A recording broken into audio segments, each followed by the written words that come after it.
Racing isn't easy, but experiencing it is. iRacing puts you in the driver's seat with the industry's leading sim racing game. Drive on laser scan replicas of the greatest racing circuits from around the world. Go head-to-head against other drivers chosen by skill-based matchmaking to ensure competitive racing at every level. Compete across all your favorite series. In officially licensed cars, engineered to deliver the most accurate driving experience possible.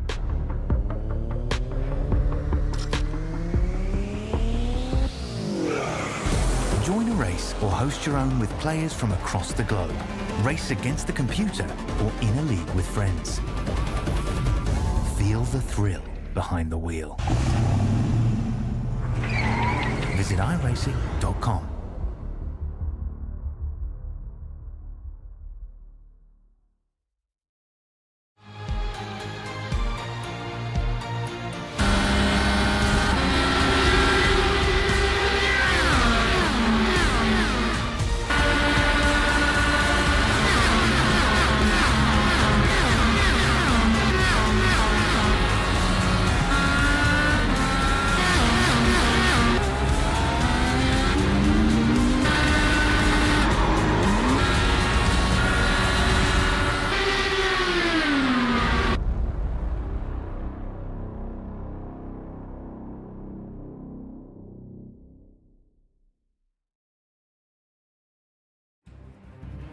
Good afternoon, good evening, good morning, ladies and gentlemen. Hello and welcome to the first of the majors series for 2024. It's been a little bit of an off-season, a little bit of a break from sim racing, but with the Raw before the 24 happening this weekend and the majors series kickoff, it's time to get back to sim racing in earnest. My name's Scott Rankin, off alongside of Lynn this morning. And I tell you what, Lynn, we're going to have Reese joining us, but this is probably one of the highlights, I think, on the calendar for a lot of drivers because it's so unique in its makeup and it makes for great racing, particularly as we get down to those last 5 minutes. And that's something endurance racing struggles to do the world over.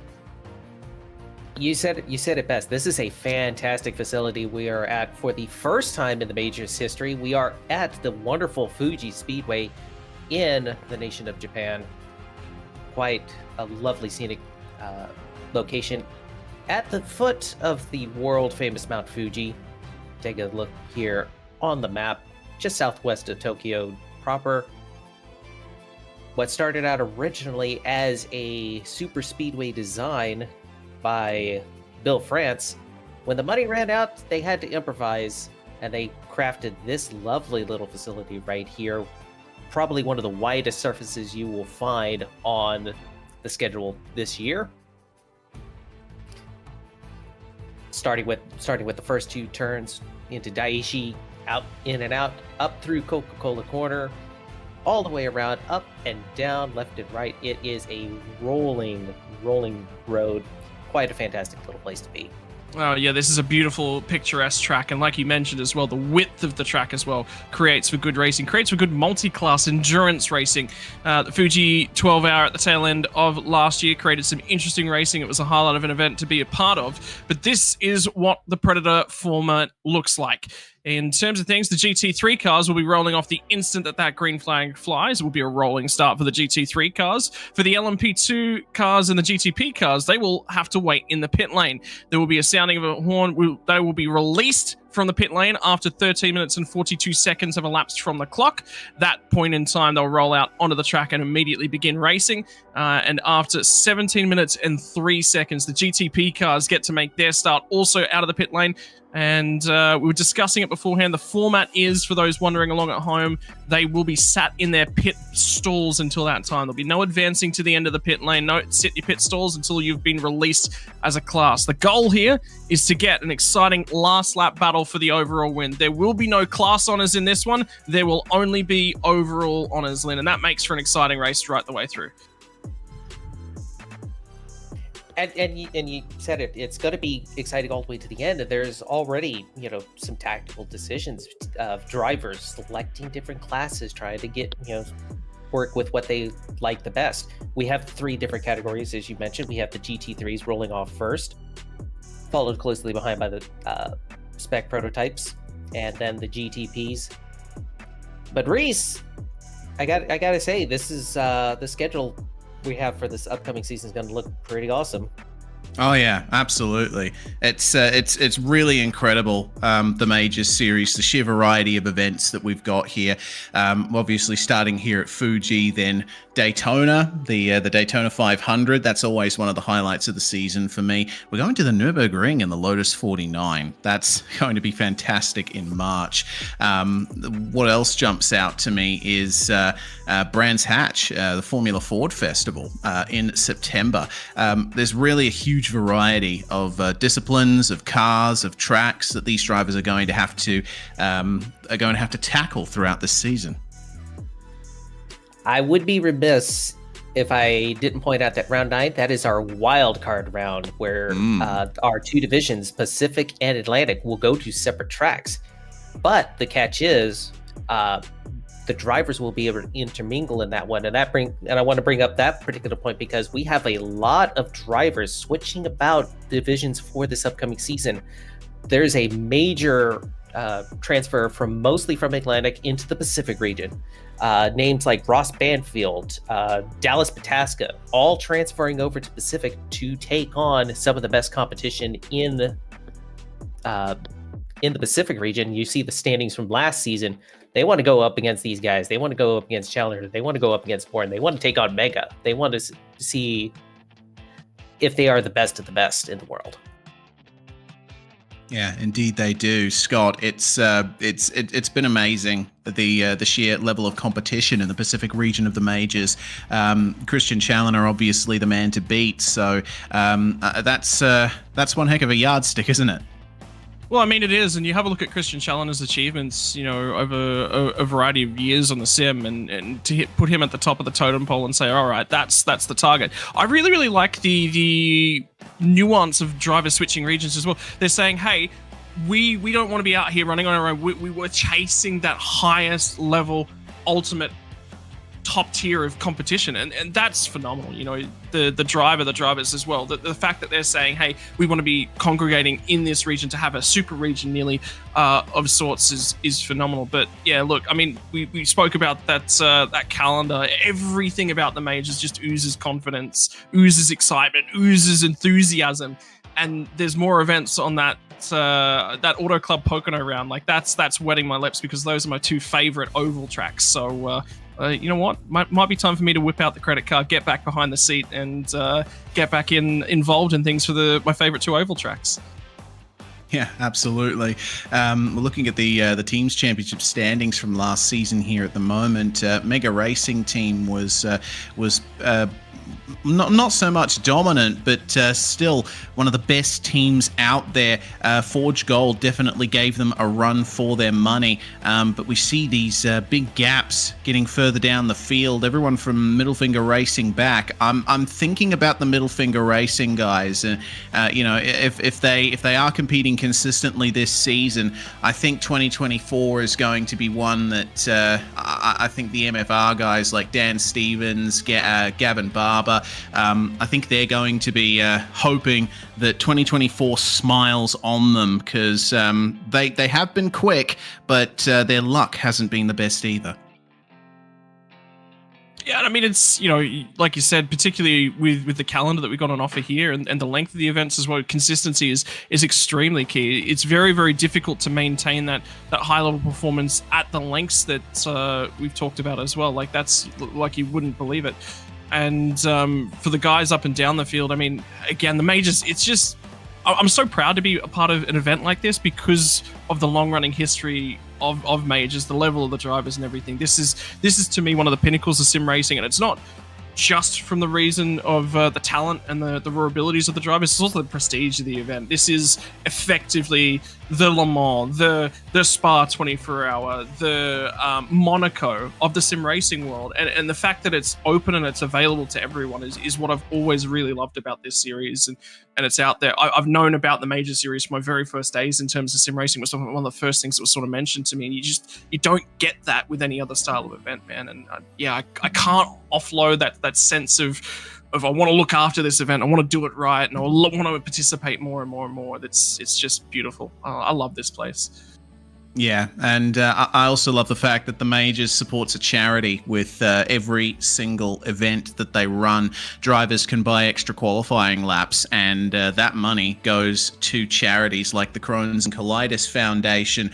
Head to crohnscolitisfoundation.org to lend your support to them. Lynn, it's always fantastic to see sim racing giving back to the wider world, and we're going to be seeing something like that at every single round this season. Yes, indeed, Reese. We set these charities by the playoffs that happened over the off season. Over the 10 drivers that finished the best in that little segment were able to select these events. But we're almost ready to get some cars on the grid here, I think. Yeah, we are indeed almost ready. Let's go through the grid. Qualifying the fastest, Ross Banfield in the Porsche 963, joined alongside by Austin Peterson, part of the championship-winning Mega Racing Team squad from last season. Tom Abramatis, he was a consistent competitor in 2023. He was really giving Challenger a run for his money at many events, starting alongside Nathan Dowd for Sector 5 in the number 20 Acura. Then we have Trevor Vavrovsky in the Grizzly TFR Daytona entry alongside Justin Morton, part of the Forge Gold team that finished second in the team standings last season. Brenton Foster is going to start alongside Orlando Campos in 7th and 8th. It's one of the first Cadillacs I've seen in this field. It seems like the Acura and the Porsche are very popular here. Mark McDonald and Jimbo Pfeiffer are going to round out the top 10, Scott. Yeah, we'll move from there back to 11th and 12th will be Dan Garber and Brian Scrivener, another row of Acura, and Joseph Homan and Sebastian Jackson, portion of the first of the BMWs. And finally, we'll round out our GTP field with Anthony Dring and Ian Rude before we move back to the first of the LMP2s. It'll be Brian Bennett, who was the fastest qualifier among those. Eric Dalla Riva will be in second place. Dan Stevens, we were just mentioning his achievements over the last year. Gavin Barber will be off of 20 position. There, Lynn. We got to hurry up. They're almost to the last corner. I'm going to skip ahead to the GT3s. We got Dallas Pataska, Eric Starpoli, Ozzy Milwane, Kevin Hill, Christian Challoner, Nathan Medina, David Gargano Jr., Austin O'Neill, Mark C. Newton, Stuart Elder, Louis Finco, Tyler Bentley, Bryce Roberts, Jonathan Ben, Robert Anderson, and Kiyoshi Kelly. Rounds out the field. Apologies to the LP2s I skipped over, but this race is about to go green. Yeah, indeed it is. Out of the final corner they come. It's a very big field here at Fuji International Speedway, getting ready to take the start here as the safety car will pull into the pits momentarily. And Dallas Pataska is going to be one of those cars leading the field away. Scott, I'm going to let you take us through the first couple of corners here as the BMW gets a fantastic start and the green flag flies. Yeah, it'll be Pataska from Staropoli and Milwane Challoner are going to be your top four as they get on their way down there, but it's going to be BMW from a field of Porsches and the single Ferrari that's going to try and get down to the inside. Challoner and the Ferrari will be able to keep our eyes on him as he progresses throughout the afternoon, evening, and morning, no matter where you are. Welcome to Majors for 2024. As they all settle it in, it's the BMW that's going to lead the way for Dallas Pataska as they make their first circuit down through 100R. The width of the circuit, the flowing, and all the racing coming to you from the foot of Mount Fuji. Into turn 6 they come. Lynn, sorry. I was going to say, one of the early challenges that these drivers are going to have to face is if they're on single monitors. This is, like Scott said, this is a wide track. It's going to be very difficult to find those apexes at the very edges of your monitor screens. Yeah, it certainly is, especially coming into this corner here. David Gargaro making his way through the turn that would be a hairpin chicane on the Grand Prix layout of the circuit. They just cut through that chicane, but you really got to be careful how you hit the curbs, and especially in this section here, ever tightening, ever slowing corners to end the lap, and you really need to make sure you don't hit those yellow anti-cut curbs, otherwise your race will be over. The number 42 of Gargaro is getting a good exit onto the front straight to end the first lap for our GT3s. Christian Challoner is now trying to make tracks in the Ferrari, in the slipstream of Eric Staropoli as they make their way down to turn 1 once more. And Challoner's having a look. He's having a peek. He's still not far up enough to go for an outbraking move into the hairpin. He's going to have to wait until the end of the lap, I think, for another chance at that, unless he gets a really good run through 100R, Scott. I tell you what, have a look at the opening sort of segment of the race for the Porsches. Did you notice how a little bit conservative they were? They were very, very aware that they're behind the wheel of a Porsche on cold tyres. Definitely one of the most vulnerable opportunities behind that car. Take a look a little bit deeper in the pack as well. We noticed this is the first offering of a major event, really, for that new Audi Evo 2 package. So there's only one driver really that's taken up on that at the moment. It was Mark Newton, a little bit deeper in terms of the pack. We also had Jonathan Bain was the other driver that did opt to go with the Audi. So 2 Audis within the field. It's sort of become that the Porsche's really got that rear end grip. It's just stable, it's quick, it gets the power down nice and simply. And I tell you what, watching them come through that the corner at the end of the back straight, Dunlop corner, missing the chicane, I'm going to say I prefer this layout. I really don't like the tightened up chicane at the end of the back straight for multi-class racing. Good decision on the layout. I think it's going to create for an interesting day worth of action. Yeah, I certainly think so too. This has certainly been a clean start at the very least in the GT3s, which is awesome to see.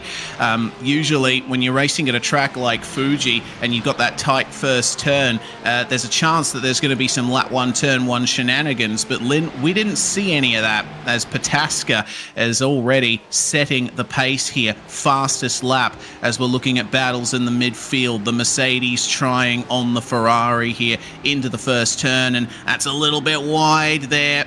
But it looks like just gearing up the exit. One of the benefits of this track is those nice wide curbs. You are able to get yourself squared up on the exits of a lot of these corners.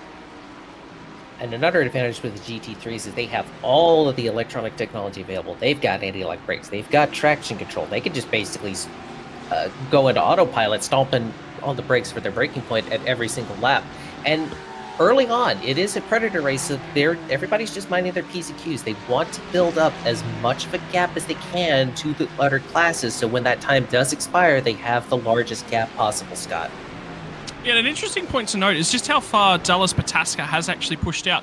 I was actually having this debate circling around the data for the Raw before the 24 that's actually going on. There was a little bit of discussion with one of the teams that I was looking at, and we sort of having a look at some data about it. They opted to actually start with a lower fuel tank. Now, we're not talking a massive amount. I think it was only about 25 litres, I think, in the end. But what it took away was a vulnerability on cold tyres. Just with how far Dallas Pataska's pushing out, there's going to be 1 or 2 things. It may be a lower fuel. I really highly doubt that. But just the speed that he's got in the straight lines is where he's really making a lot of time. The other option is he's got whatever his setup is on that car, it's heating those tires up a little bit better. It's firing them up as Christian Challoner gets fires up on Eric Staropoli on the run down to turn number 1, gets to the inside, recognizes that Pataska is starting to disappear into the distance, and that is the Ferrari 296 of Challoner moving into second spot. So an early move on that one. It'll be interesting to watch as this stint progresses for Dallas Pataska, whether those tyres start to ail off. Hot track here today, fellas. It's 43 Celsius right now. Climbed 2 degrees in that last lap there, Reese. Yeah, certainly did. We started this event at around midday in sim time, and well, the afternoon is going to wear on, and the track is going to get a little bit hotter before it starts getting colder. It's usually around about 4 to 5 p.m. in sim time that the track will start cooling down, and this race lasts 3 hours, so I don't think the drivers are going to get much rest. Basically, what that means is they're going to be driving conservatively here, trying to not to overheat the tires, but they are going to make moves. Tyler Bentley getting past not Lucas Finko, it's Stuart Elder in the Ferrari, and looking good through the last couple of turns. Stuart Elder for the Fusion Silver Squad. He started in 10th, so he started 42nd in the qualifying times, which is around about 9th place. So He's not having the best of starts at the moment, but there's still plenty of time for him to make up those spots, Scott. Yeah, don't forget, 13 minutes into this one is when we'll be releasing the LMP2s, so we're still 6 minutes away from that. Currently, 3 laps down, so it's going to be about that, 6 to 7 sort of range in terms of whether the LMP2s are. 17 minutes for the GTPs, so we're looking at, with lap times of the 135 range, you're looking at, that's going to be, 10 laps? 10, 12 laps for the GTPs, effectively. Thereabouts, yeah. Yeah, so that's the market that they're going to have to keep up. Now, for those of you who are watching along in the background and sitting there and going, oh, well, how does this all work? Lynn and I were chatting about this before the race. Lynn, no safety cars, because safety cars ruin the potential for those faster class cars. It takes some laps off the timing. So talk to us a little bit about that. Yeah, obviously with everything that is going on, having a safety car would just absolutely muck with the timing. So we're just going to go 90 laps straight on through. And the key thing to remember, there is no blocking whatsoever. Once we have, even with the GT3s, once the prototypes get out, you can't box them in deliberately. You can run your racing line, and there's some tricks that you could play, but you're not allowed to change your line in whatsoever when they're trying to get around you. As you can see, the timer's up on the board. We should have a few more minutes. We're currently sitting at, trying to look at the timers here. Looks like about 8 minutes or so elapsed in the race. Thereabouts, yeah. So we got about 5-6 more minutes before we see some LMP2s come crawling out of the pits to chase down some very hungry cars. Yeah, absolutely. Oh, I can't wait to see how the LMP2 class goes here, because there are 3 classes. It would be a bit simpler if there were only 2 classes for us, but definitely makes things more exciting. You see that the LMP2 and GTP squads are all ready to go in the pits, waiting for that call. The LMP2's ready to go in the next couple of minutes as the field has spaced out a little in the GT3 category. Dallas Pataska is far and away the quickest man out there right now. He has built up a gap of 3.5 seconds over Christian Challoner and is looking completely untroubled. Yeah, something else that just came through as well, 5-minute warning, probably about 20 or 30 seconds ago for the LMP2s. So they were sort of warned. There might be a few of them that weren't actually at their seats at that point in time. There might be a few bathroom breaks going in. One of the benefits of probably being the slower classes is you're actually on track for a smaller amount of time. So it's less of an endurance race. 90 laps is the distance. So even though you've got that timer in the top left-hand corner of your screen at the moment, that is purely just there because that's a release timer. That's what we're tracking to say when the next couple classes get released. 90 racing laps is the distance, fixed distance that we'll be covering. We're gonna equate to about 2.5 hours sort of worth of racing. On that marker. Something else that we'll also have to discuss throughout the piece as well. I reckon there's going to be an extra pit stop here for the guys in the other classes. So the LMP2s and the GTPs. So I just get the feeling they're going to have to squeeze in a third stop, whereas the GT3s only have to squeeze in 2 stops. So that'll be something else that you sort of be keeping an eye on. If it's not on the threshold, what you may actually see, just because this is a lap certain race, you may actually see some guys off cycle in terms of both the LMP2 and the GTP class. What that will be doing is they want to avoid traffic as much as they possibly can. Now, we said, yep, no blocking, none of that, but it's to get yourself away from traffic. Anytime you're dealing with traffic, you're losing bucket loads of time. If they come up on a group of, say, 7-8 cars all at once, and they have an option to take a pit stop at that point in time, I'm pulling the trigger. That's just one way I can gain some time back, Lynn. Yeah, exactly. If you come up on, say, like the group around 6, 7, and 8, you're gonna have a difficult time trying to get around them on a straightaway. Even though this track is very wide, they're not going to be able to get out of the way for you very well in the corners. So what you're gonna have to focus on is maybe some of these guys have underfilled a little bit. Maybe try to balance out that weight throughout the whole session. On paper, it's kind of looking like the LMP2s will have the shorter pit stops overall, but they'll have to make more of them, which has been taken into account. But we'll see as time moves along. We should be a couple of minutes away from the LMP2s releasing shortly. So, fun fact coming in from our producer, 29 laps per stint with the LMP2s, and we're at 90 laps. And we So- crashed. Spin up.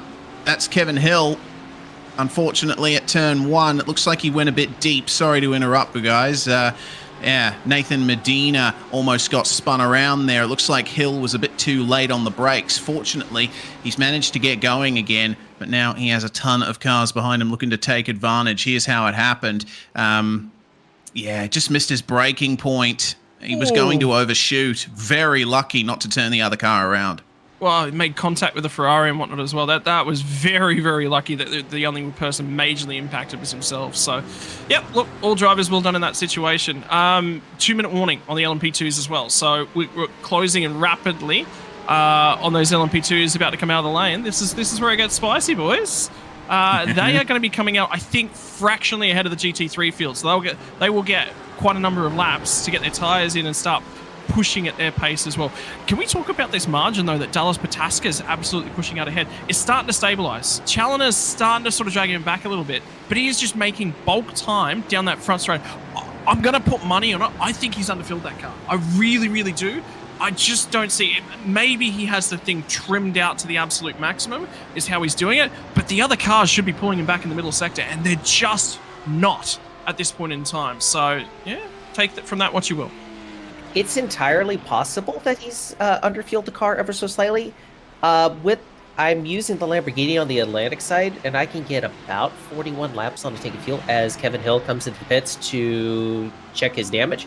But in the meantime, 41 laps, divide that by, or multiply that by 2, I don't quite get to 90 laps. So maybe he takes a little bit less fuel at this particular stage, does a couple of longer stints later on. We'll see. Indeed, we will. There's a nice bit of racing going on there. Back in the GT3 pack, it's the battle for 8th place right now. Lucas Finco making some moves, and the Ferrari of Tyler Bentley taking advantage. And there is the green flag indeed for the LMP2 class. There they are, emerging from the pit lane and leading the charge out of them. Man, it's a long pit lane here at Fuji, isn't it? We have half the LMP2 field out there already, and it looks like Stephen Hassett is the one who's leading the way out there. Little wide in turn 1 for Nick Kuhn and Stephen Paulison as they start to get themselves into a rhythm. How did he get out there so far? That seems like an awfully big jump to me, because he's already over in turn 6 and 7. Well, we'll have to go back and double check that. I mean, it looks to me like when the green flag was called, he was Stephen Hassett was right at the end of the pit lane, and he got a great jump out of his box. I don't think that was. Oh, it might be just a case of some of the drivers just got napping. Yeah, and also the majority of them are at the end of the pit lane, so they are going to be spending a lot of time at the pit limiter and losing time that way. We'll see whether or not that equals out as the race goes on, but it is time now for the LMP2s to strut their stuff out there on the track. Currently, they are 8 laps down on the GT3 field. I wonder how long it's going to take them to make up that time. I just went back and had a look at that restart because I was curious as well once Lynn said something about it. Nick Kuhn was the LMP2 that was actually at the front end of pit lane. He missed the start. He missed the start probably about a second, 0.8 of a second, somewhere in and around that point in time. But Stephen Hassett, on the dot, the instant the green flag was said by our race controllers, he was rolling right on it, nailed that start. So we talk about it in terms of standing starts, how important that normally is, and it's even for everyone. It's watching a set of lights. Little bit different format here with the cars spread down the pit lane, but it's nearly in essence quite close to a standing start just with the pit lane. Hassett just nailed it. That's what that jump was. So perfect heads up driving from the very, very get-go. He was prepped, he was ready, prepared, nailed that start. All right, fair enough. Yeah. So now we see that Nick Kuhn has made his way to close to the front. He's still in a battle with Kyle Trudell in the Toyota hypercar liveried machine, and it's looking like there might be a battle brewing here. We'll see what the lap times are like. Remember, the LMP2 on the cold tires isn't necessarily the easiest car to drive. They're going to have to wait a lap or two for these cars to really be at their peak performance. But it's a good exit from the final corner for these guys as the battles still go on in the GT3 field. I saw Bryce Roberts and David Gargaro trading places, and Austin O'Neill has just made his way past Mark Newton for 6th place. We'll keep an eye here on Kyle Trudell as well as he advances his way forward. And the GT3s now just have to mind their own business, and they have to keep an eye out in their mirrors for the LMP2 field. And just like that, the gong sounds one more time, and the GTPs have been unleashed. And here comes the shenanigans. They are coming out at the same time with the LMP2s. There's going to be some bumping and banging already. This is going to be fun. I was just keeping half an eye on that. They've been released right behind. And the worst possible thing at the moment is that basically your lead GT3s on the start-finish straight at the moment, right near pit lane exit. Basically from there, all the way back to turn number 1, you've nearly got constant cars through that section. We're going to have traffic galore. This is where the race starts to come into its own. I'm definitely concerned about Dallas Pataska at the moment. But he's either found something. I mean, he's one of the only BMWs out there in terms of that field. It might have been the preferred car to go with, and everyone else is just confident in their Ferrari and picks and whatnot. But I just don't see that pace as sustainable. So I'm very, very worried. We're 15 minutes into this stint now. So let's give him, say, another 20, 25, 30 minutes, and he could start suffering from some tyre wear. So, at that point in time, Christian Challen's really got to research. I don't know whether or not Challen is actually holding back and conserving those tyres quite a lot at the moment. He looked to be flowing the car a little bit more easy, but check out the traffic management on display at the moment for Justin Morton. Yeah, he's looking good, isn't he? Currently 6th in class, and keeping an eye out here for a run down the start-finish straight. Tom Abramadis as well as trying to work his way forward. He's currently running 3rd in GTP and has just made his way past one of the LMP2s of Kevin Santana, who's currently 12th in the LMP2 class. So that's another little number for you to factor into your calculations. Once again, it's where you are in the pit lane that really defines how your start gets off, as Brian Scrivener has found himself in the pit lane here. The drivers that started towards the very end of pit lane are going to be the ones at a massive disadvantage here, Lynn. They're going to have to work so much harder here to make up those I'd say about 20 seconds of extra time that they potentially lose staying at the pit speed limit. Just a little bit of a side effect of having only about 27 pit stalls that I believe we counted for this track. The way iRacing works is that we get a little bumping and banging between the Sector 5 car and who is that? Eric Starpoli and Austin Lane and Evolve. Slicing and dicing for the 3rd position overall and in class at the moment. But as we were saying, with only 27 pit stalls, iRacing does allow to share pit stalls, and there's a feature that allows them to clip through each other so you don't end up crashing into each other on pit road. What has seemingly created is as those pit stalls filled up, the cars got randomly sorted in and around. So some guys had that little extra time, as you mentioned, and it's only a 37-mile-an-hour pit lane. About 50 kilometers an hour, if my translation is correct. I am not sure what a kilometer is. I am an American. Roger physics joke. But anyways, but as we proceed on, it certainly is a handicap, but I think it can be made up overall. Because there is the advantage of clean air. Like what? Whoa! Oh. Look at that! A little bit of contact right there between the classes. That's what we're talking about. Catching the cars at just the wrong moment, and you're going to have to make a decision one way or another how you're going to handle it. Okay, so we just went back and did some research on why Brian Scrivener was coming to the pit lane. Did not activate his pit lane limiter when he released from his stalls, so it was a pit lane speeding penalty. Ooh, speeding tickets. And yeah, if I recall correctly, the Japan is very strict about speeding laws around here. Oh, yes. Yeah. toge or not. You have to be careful not to speed in Japan. That's a real shame for him. It's going to be a massive disadvantage for him at the start. We keep an eye on car 74 in the LMP2 class. Eric Della Riva is currently up behind Brian Bennett and looking to make a move on the Ferrari of Bryce Roberts. And they get that move done very nicely. These LMP2s now picking their way through the GT3 field. And you see that there's GTPs mixed in there as well. I see Austin Peterson in the GTP behind as well. Let's see if he has any luck getting past these LMP2s down this flat-out stretch. Well, you were talking about boxing in before the race, in terms of the race rules, but that's not really boxing in. That's just a little bit of unluckiness in terms of track. You racing somebody else, you just picked the wrong line. That's heads-up driving. That is absolutely smart.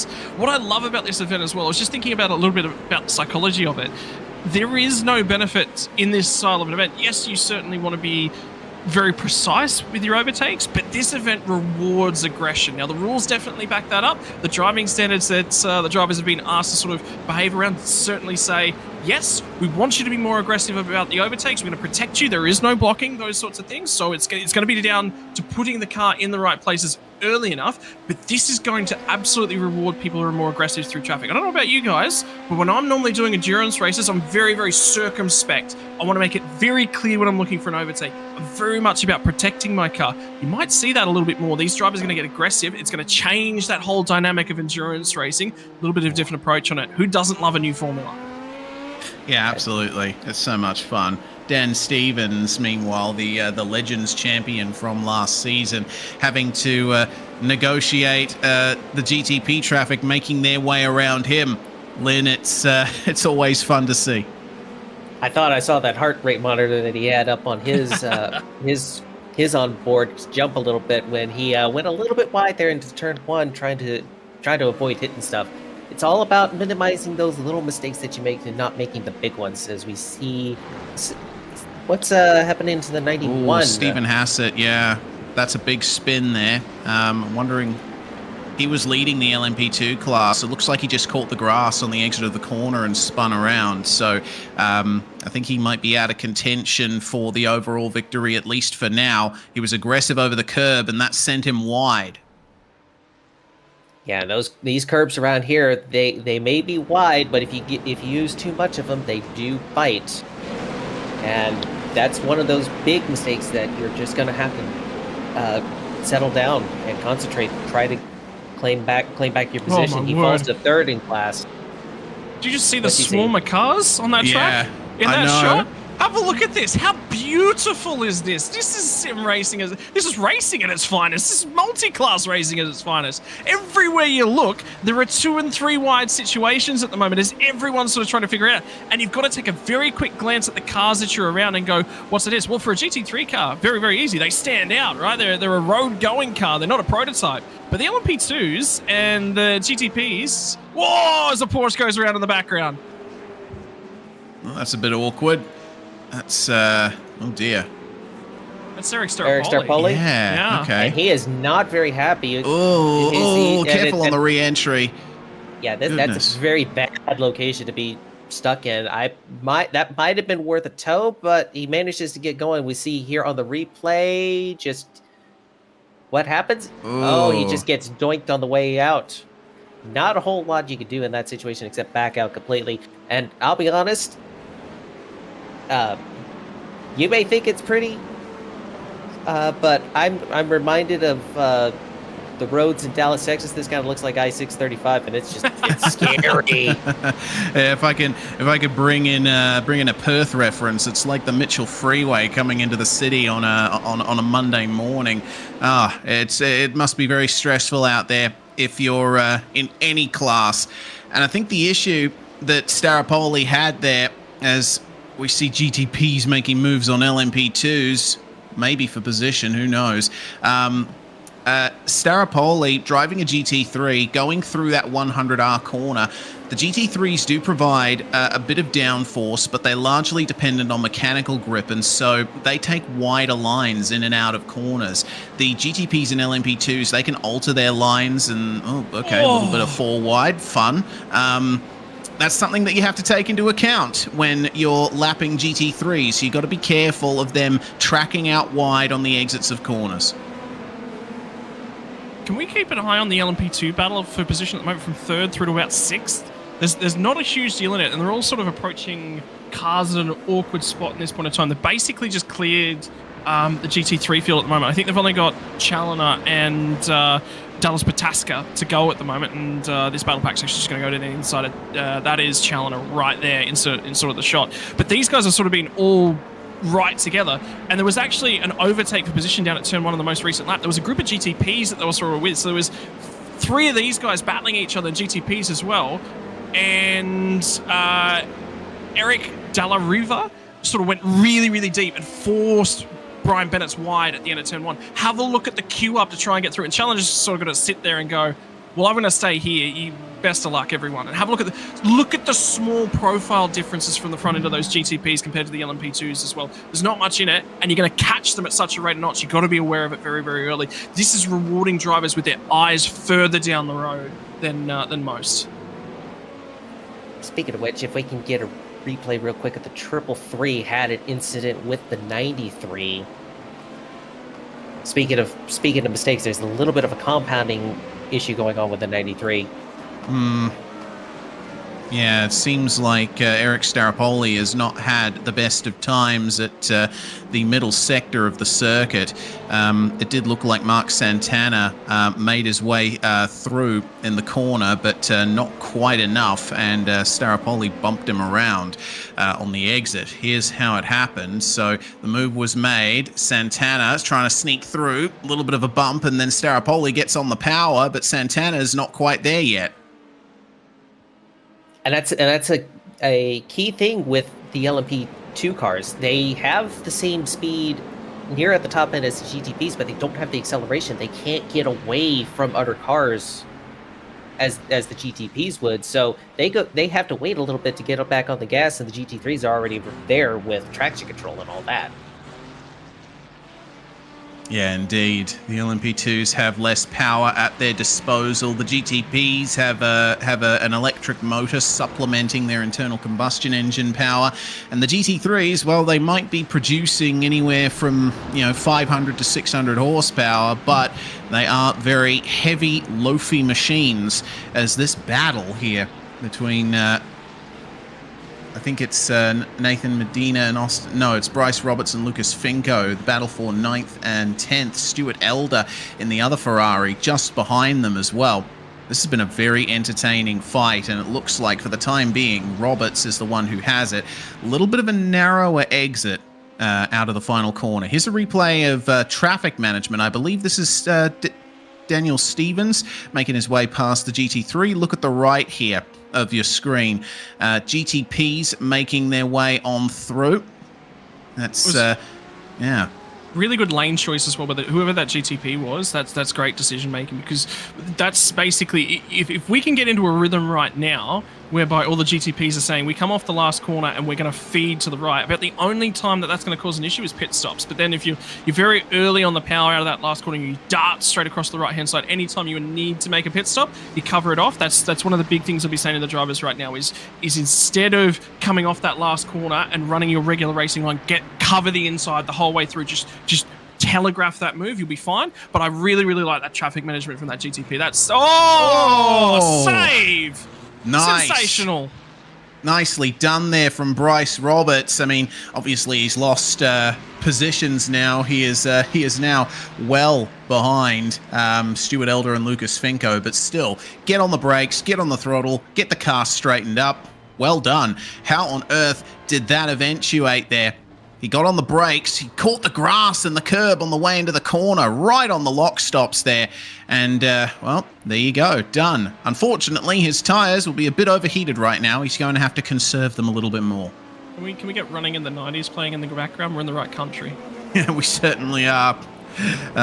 Getting getting a little bit of that initial D energy going as the GTP battling here. This is for 6th in the GTP class, and Austin Peterson is trying around the outside of the Acura of Mark McDonald, and that will translate to the inside for the next corner. Problem is, these corners are a little bit off camber and they go over hills as well, so you can maintain side by side if you play your cards right. Looks like Peterson won that battle. And to make matters worse, there's that LMP2 right in front. They get onto the front straight away and they're able to resolve the issue, but you saw the little tactics being played. The LMP2 is just minding its own business, so just having to figure out which lane he's going to be in to be able to make the overtake. And that's quite crucial traffic management as well, because that's Nick Kuhn as well was the LMP2 in that situation. He's actually running second in the LMP2 air quotes class at the moment. So that's quite critical for him, sort of maintaining speed with the other LMP2. It's spicy at the moment. The GT3, good news is GT3's field is basically scattered with all that traffic management that's going on. So now it's going to come back down to a pace race. Every other class is still in clumps and clusters. So at least the traffic in terms of the GT3s going to be a lot easier to navigate over the next sort of 15, 20 laps. Justin Morton, you can't see it from this angle, but he flashed the headlights at Austin Peterson there. This is a very close battle between these GTPs, and Morton is the one who certainly has the pace here. Justin Morton trying his best to work his way through here, and the Porsche's been boxed in there by the Audi. Jonathan Ben in the Middle Finger Racing Audi. They had to pincer move him, and that gives the chance back to Mark McDonald to make his way into this battle in the Acura. Look at the exit from the final corner here. It's a little bit straighter for McDonald. He gets the momentum on Morton, and Peterson is trying his best to streak away here. Already defensive into turn 1. Looks like he's certainly aware this battle is nowhere near over. Have a look at the pit stop on the top right-hand corner. I think that's a great call from Eric Staropoli. He's roasted those rear tyres, and, well, Porsche, it's not great at taking heat out of those rear tyres. I think he's basically just said, yeah, I've just got to take an L here and just see what we can do. Interesting to note as well, in terms of the GT3 pit stop times, I think we were discussing, 42 laps to a fuel tank? So effectively from the GT3, split it to 30, 30, 30. That means that you're not on the last stretch of the tyres. So remember we were talking about Dallas Pataska might be strategized. Oh, traffic management. Yeah, so there might be a few guys that sort of get anywhere in the GT3 class, anywhere right about now, and come to the pit lane. That will mean that they've got less strategy to sort of play with for the rest of the race. But basically any time from now, the GT3s, you might see them in if they're struggling with tyres, if something's happened, and then they go on the next stint and they go, okay, I've got to protect these tyres a little bit more because I'm going to be running longer here. So it's just mind game starting to be played, but good call from Staropoli. On board with Gav Barber in the Middle Finger Racing, number 25. Currently looking back. And who is that? Is that Brian McGreevy I see there? That is a very lovely machine. In full disclosure, I painted that car, so I do think it's looks good. Of course. We certainly don't blame you. McGreevy trying his best to make up time on the BMW in front of him, clear it, and get himself further towards the car of Gavin Barber. It's actually the overall leader right now, Dallas Pataska, that he's trying to find his way past.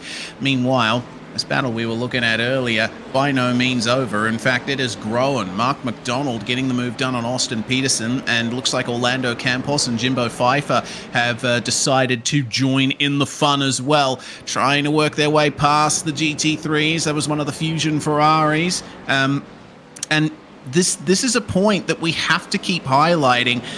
They're not actually racing against the GT3s for position right now. All of the prototypes are just playing catch-up at the moment. I mean, yeah, right now. You say they're playing catch-up, but they absolutely are. Like, this is critical, because at the end of the day, you can sit here and say, well, they're not racing them for position right now, but any time lost behind those GT3s at the moment is time they're never really going to gain back. And when you say they're actually will be racing each other inside that final sort of 10 laps, that's critical. You won't see the margin right now, but fast forward 70 laps and it will be important. Oh, around goes the Mercedes of Lucas Vinco. And what on earth happened to him there? It looks like that's in the final sector of the lap. Unfortunate there for the Mercedes. It looks like contact with an LMP2, the number 7 of Kyle Trudell, who we saw trying to make up some time earlier on. Trudell trying around the outside here and then goes for the apex. And then, yeah, maybe... I don't think there was... oh, yeah, there was a little bit of contact. It was just compounded by the fact that that turn tightens up so much, you can't afford to turn in too late.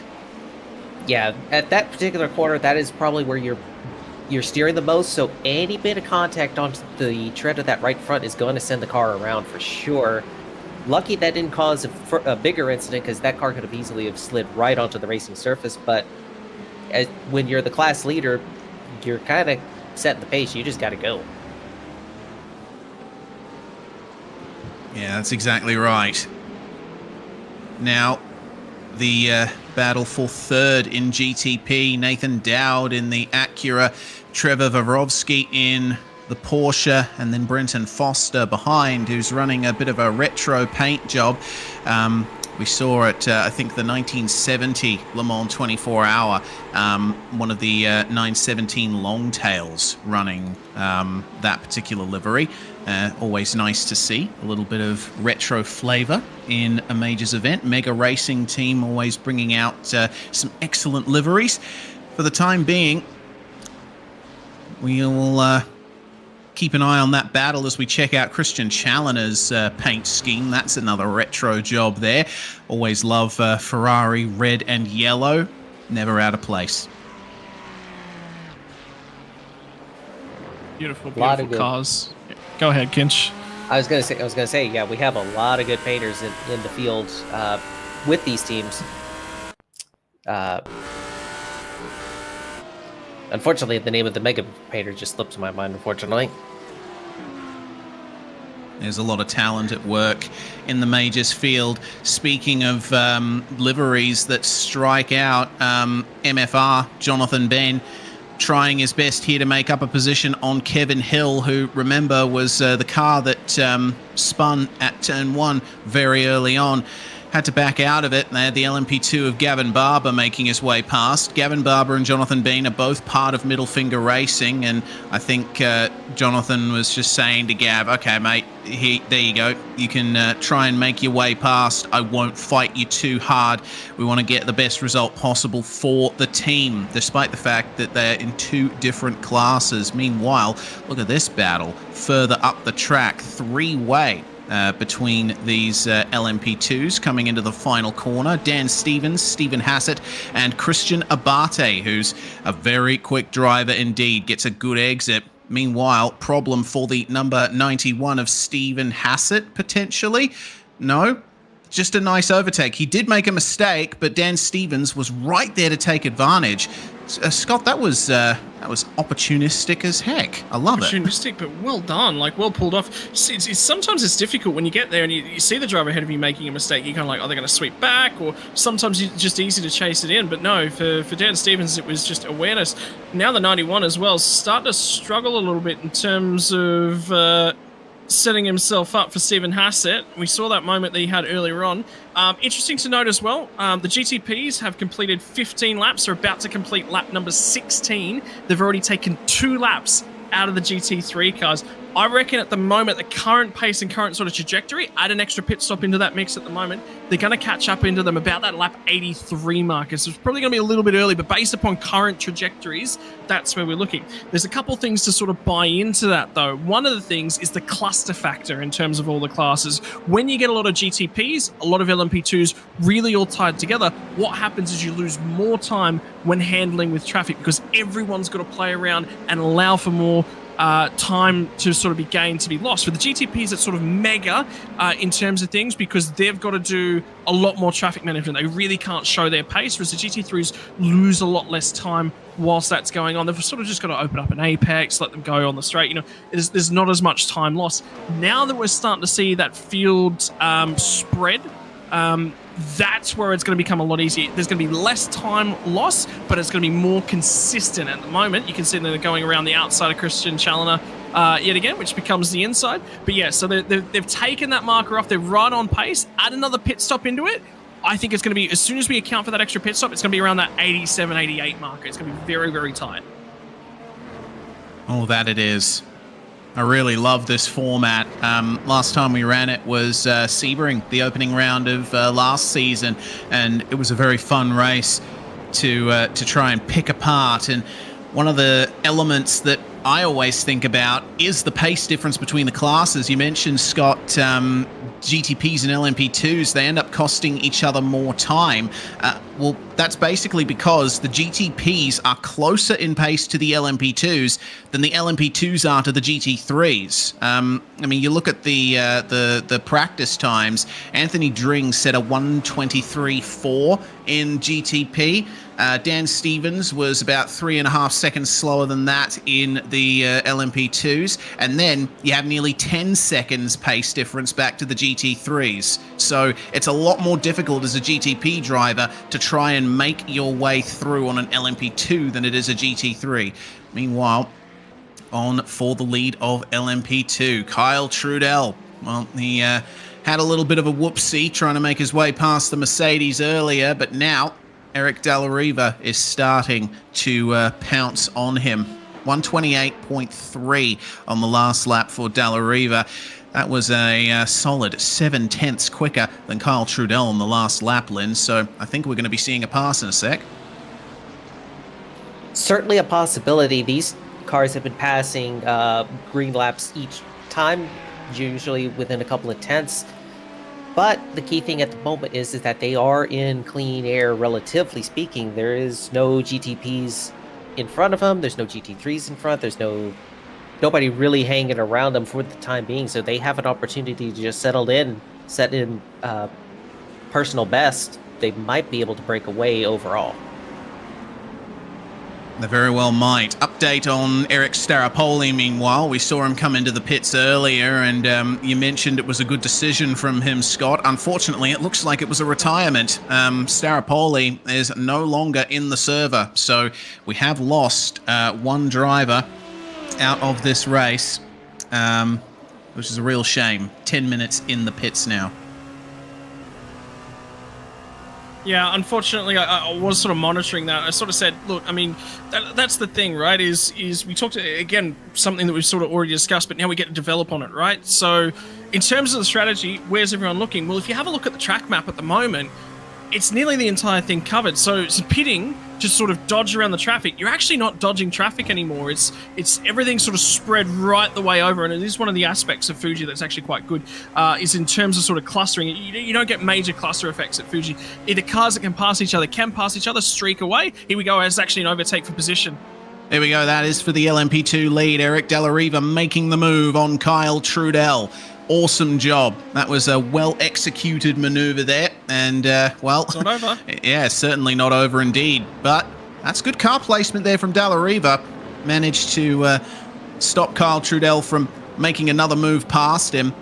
Now we can try and make up time through these slower corners and nail the exit onto the start-finish straight and consolidate that lead. But remember, the slipstream is pretty strong in the LMP2s, and Fuji has one of the longest start-finish straights in motorsport. So there's a lot of opportunity here for Dallariva to still be under attack. There's Dallas Pataska up ahead of him, and they will make the move on him. Vavrosky, meanwhile, I think a bit of a problem here for the Porsche. Oh, yeah. I think he was... Oh, Finko. Oh, no. And perhaps Vavrosky would have been better off just letting it roll off the track there. I know that, you know, the general advice in sim racing is to hold your brakes when you spin, but sometimes, only sometimes, it's not the best option. Generally, holding the brake is a good idea when... there's a chance of the car coming back onto the track, but it's also an instinctual thing. It's a good habit you want to form. Unfortunately, you know, just wrong place, wrong time for that little Mercedes right there. And for Rusky, a new transfer over to the Evolve team, just a little bit of damage he's going to be carrying for the time being. I don't know if he's going to pit here just yet. It doesn't look that terrible He's currently chasing Mark McDonald in the 216 and losing a little bit of time as it is right now. Update on that pit stop for Lucas Finko, which we just saw involved in that accident. Spare car has been used. He's immediately jumped out, grabbed that one, but he has taken a pit stop. And critically, have a look at the lap number that we're on, right around that lap 30 mark. So his race is actually still alive, even though he's had to resort to that spare car quite early. Strategically, he's actually in not too bad of a spot. If he only fills this car, so we're talking sort of 40 laps, a bit over 40 laps to a tank, 3/4 of the way fill the tank would be my advice. Go as hard as you possibly can, then you've got no tyre saving. I would say for the GT3s, that's probably their best approach.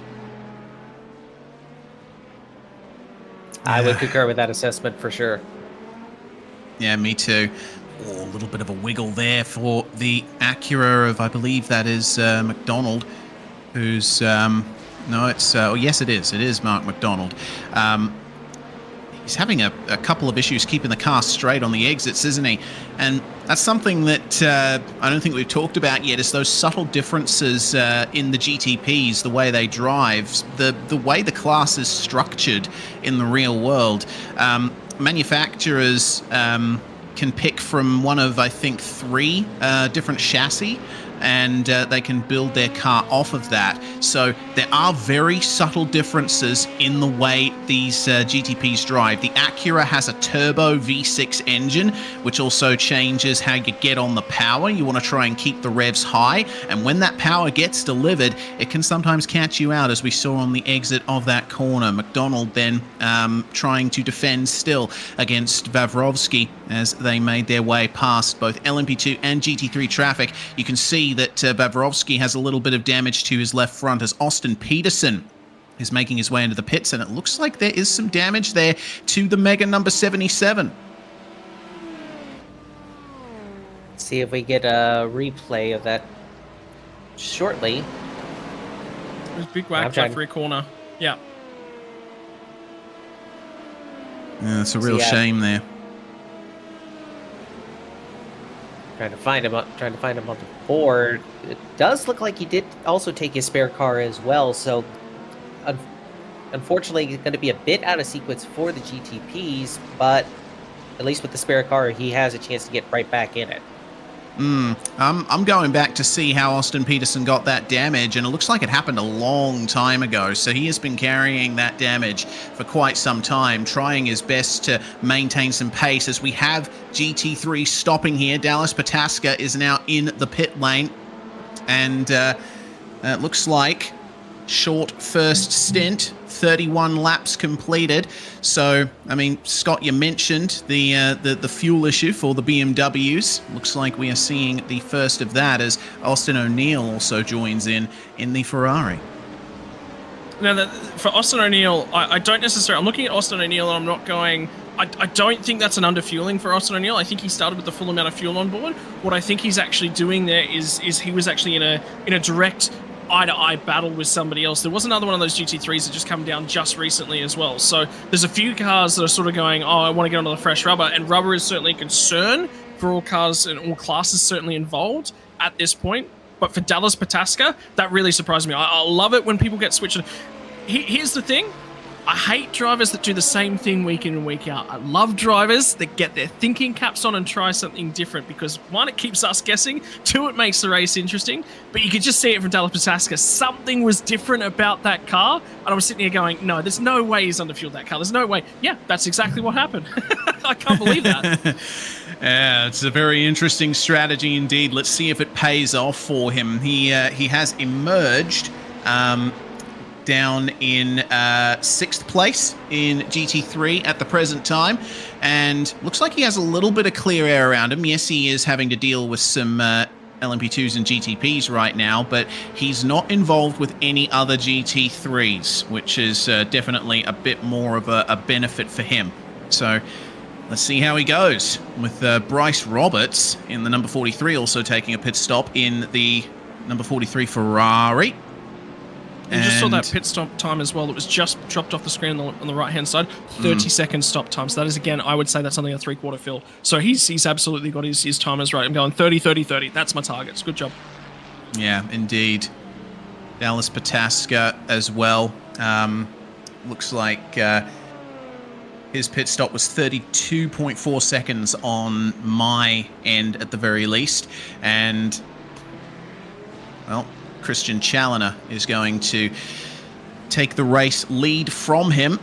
The question is, how long is Challoner going to stay out? Is he going to run the tank dry?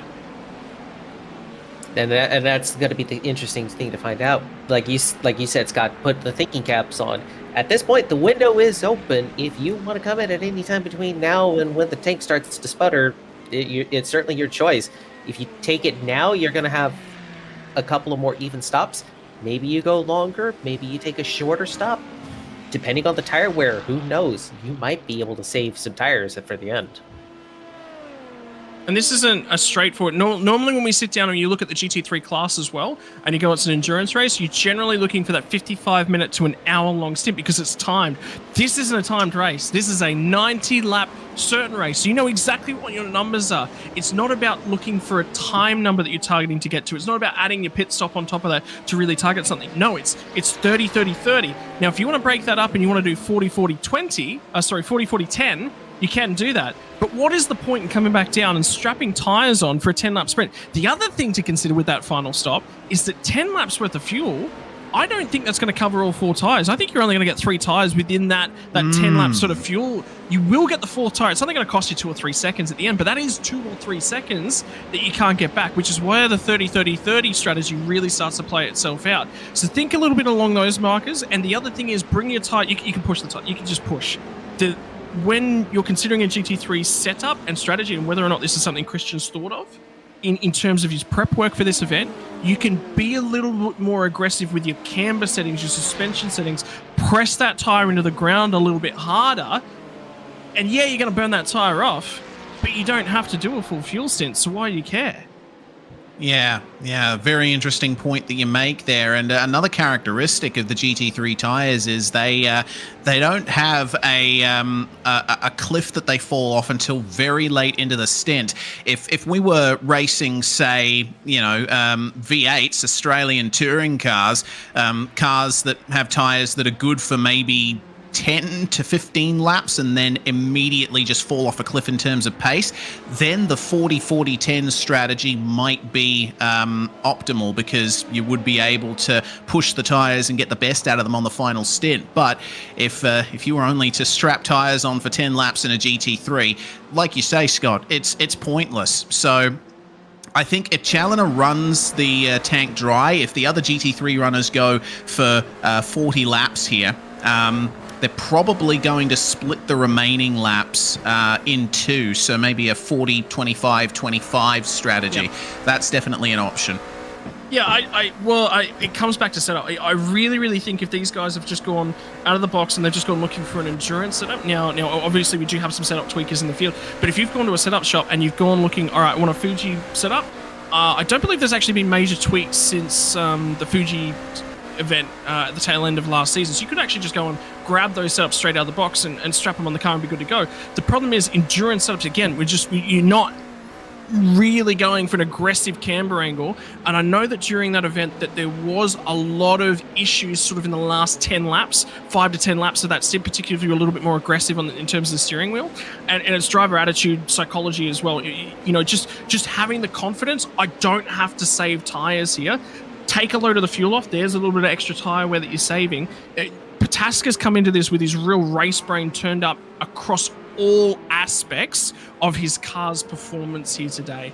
And that is the slight difference. It's this window's only on offer to the GT3 drivers. You cannot take that window with the GTPs, the LMP2s. The GTPs, obviously, and the LMP2s, they're used to running their tyres in terms of the sim for the entirety of a fuel stint. You come in, they get changed at the same time of fuel anyway. So there is no real advantage. They would always be running a sprint, air quotes, style setup. So there's just a little bit of different psychology in terms of that one. Yeah, interesting to note, Reese. As we see this battle here in the GTP class, it's for second place, Tom Abramatis and Nathan Dowd. They're looking very closely matched right now, and look at the amount of traffic they're going to have to negotiate down the start-finish straight. On board here with Abramatis as he tries to snatch every bit of slipstream he can off the remaining cars. That's Dallas Pataska right there, the man who started first in the GT3 machinery and clears him nicely by the time they get to turn 1. Pataska has to run a little wide to let Dowd past, but it looks like no incident at all there. And now they come up on some more LMP2 and GT3 traffic in the 100R corner. This is going to be difficult here for Abramadis. He does have maybe a little more downforce at his disposal, but he can't quite use it yet. He has to negotiate all of this traffic. Hassett making his way past the Porsche of David Gargaro, and they have to wait until the exit. That's the general philosophy, Lynn, that I've used when I've been driving prototypes. Just give up the time on the entry to the corner, put the power down on the exit, and get it done cleanly. There's no point going for a dive bomb, at least in an endurance event. I think the approach would be changed a little bit in a Predator format. Yeah, it still works. It still works. As you saw going into turn 1 there just a little bit ago, with Abramadis able to get out of the corner cleanly, Dowd wasn't quite able to get clear of Pataska just at that particular moment, so he had to take a compromised exit, and that cost him a little bit of time. But Scott, you mentioned setups a little bit ago. I would be remiss not to remind everyone that for all Majors events, the Majors Garage Setup Shop does provide setups for every single car in the field for every race in the season. So there is a good baseline available for every driver to utilize if they so choose. With that, and with the major setup, what's the now I've just forgotten the term. What's the sort of architecture and the ideology behind that setup for this event, though? Again, we just talked about the psychology of setups and the approach, right? For a GT3, completely different to the other cars. Is it we're going to give you a setup that's going to give you that full fuel tank worth of tire life? Is that sort of the architecture of the car and the engineering is designed to do that? Or was it a 30-30-30 strat? Because, you know, again, it's quite simple, right? It would only be slight tweaks. You only have to do a little bit more of a tweak, maybe 0.1, 0.2 of a camber adjustment if that's actually available within the setup window. And that sort of takes you from a sprint to an endurance to a sprint sort of setup. So, you know, that would be my question: is if it's an endurance style setup, has Dallas effectively gone in there, grabbed it, and gone, "Yep, I'm just gonna tinker just a slight little bit." But when you do that, it's gaining you. Let's say if turn 1 you gain half a tenth, turn 3, turn 4 you're gaining another half a tenth. If you're gaining it at each of those individual portions across 90 laps, that's a lot. And here comes the first round of pit stops for LMP2. No, sorry, that's not LMP2. Yes, it is. Yep, Yeah, that it is is. LMP2. So there goes all of that questioning out the window at this particular moment. I can answer real quick, at least for this event. All of the setup crews, the crew chiefs, focused on really big sweet spots. As we get a replay right here, what is going to happen to this for GTP? Ooh, slippity slidey deja vu. Ouch! Yeah, right. I felt that before. It was the number 52 of Kevin Hill that made the contact there. Man, Kevin Hill's had a rough night, hasn't he? And most of the incidents that we've seen from him have been in turn 1. That one, though, was through no fault of his own, as the round of pit stops is done for those LMP2 runners. We have the vast majority of them having made a stop now. Nick Kuhn and Kevin Santana have stayed out for at least an extra lap. So that's going to shorten their next pit stop. 90 laps, of course. It's probably going to be 30-30-30 in the LMP2s, but if you can extend that first stint by just a little bit by negotiating the traffic, then I reckon you're going to have a nice time in the second pit stop, just shortening it by an extra couple of tenths. Let's see what Nick Kuhn does as he brings his way into the pit lane. You got to brake so hard on the way in here. Kevin Santana, no surprise, follows him in. And you see this pit entrance is really curvy. You can get a lot of time gained right there. Oh, but he overshoots his pit stall quite a bit. That's a very early pit stall. I think he has, right by the victory lane. Just overshoots that pit stop. And again, another little mistake costs you just that little bit of time between being the apex predator and the prey. Well, Nick Kuhn completing his pit stop here, Scott. And don't forget the pit lane entry here, very, very tight in terms of those white lines as well. You have to come back to the right. Sorry, left, right, left again. So, you know, no, I've got that the wrong way. Right, left, right to come into the pit lane entry around here. Yeah, so, and those white lines can be quite stringent in terms of penalties that are on offer. So this is one of those pit lanes that, although it's wide and although the pit lane entrance itself is very natural, it's not tricky looking on the surface, it is prone sometimes to people just sort of overshooting it, just getting a little bit lazy with the pit lane entry, get a big old slap on the wrist. In comes Christian Challoner, meanwhile, in the GT3 lead.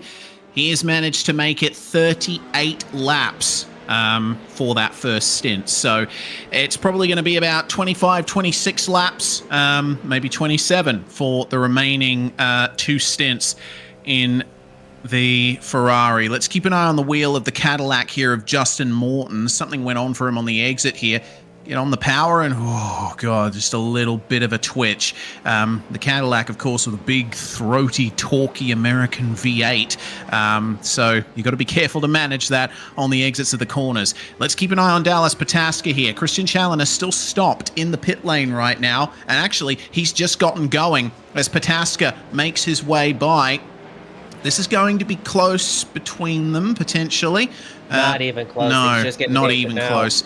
This is the problem with perspective, right? Fuji has such a long start-finish straight. It's difficult to tell from this particular camera angle just how close the cars are going to be on the exit. So Pataska 4 seconds ahead of Challoner now. And what was the gap before he came into the pits? 10 seconds, 11 seconds. So, yeah, righto. It's going to be interesting to see whether or not this is going to work out in Challoner's favour. Pataska obviously filling the car right up, but Challoner going for shorter pit stops, at least in the early stages of the race. And being a little bit short of about 40 laps, he pitted on starting lap 39. Maybe he's looking at adding a couple of laps to that final stint to justify grabbing those 4 sets of tires to get to the end. There's potential. There's a lot of potential there. It's going to be an intriguing battle towards the end of this race. We are almost at the halfway point as well. Lap 40 of 90 as we check out the number 74 of Eric Della Riva, who has resumed the lead. Nick Kuhn came out in 6th place in LMP2. Remember, he was one of the 2 drivers to go an extra lap on the first stint.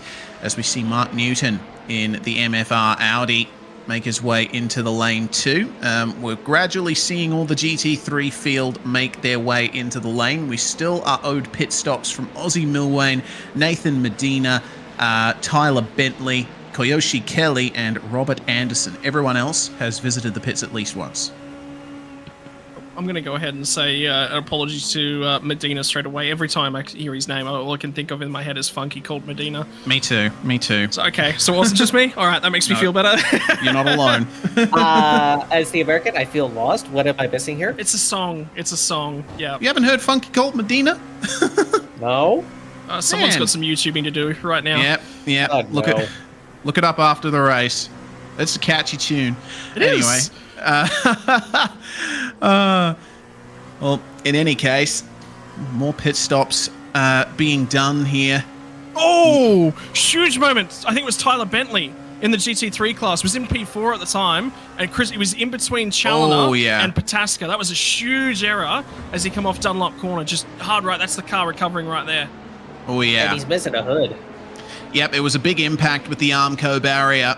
And he did the same thing we saw for the LMP2 earlier, just a little too wide on the exit of the corner, caught the grass, and the car half spun, but he couldn't arrest the speed in time. We'll see what happened. Low fuel too, so he hasn't actually made a pit stop as of yet. And whack. That is a real shame there for Tyler Bentley. Fortunately, he will have a spare car in hand, but that's not going to give him back the time he lost with the incident. I was more concerned that if he'd already actually made his pit stop, well, he's going to have to come down and make a secondary pit stop. So, that wasn't too much of an error. For the 019 as well, very wide. off of the final corner for Jonathan Ben, so I think that was just dodging some traffic. Will be on cold-ish tyres. Yeah, cold tyres. That's his outlap at the moment, so...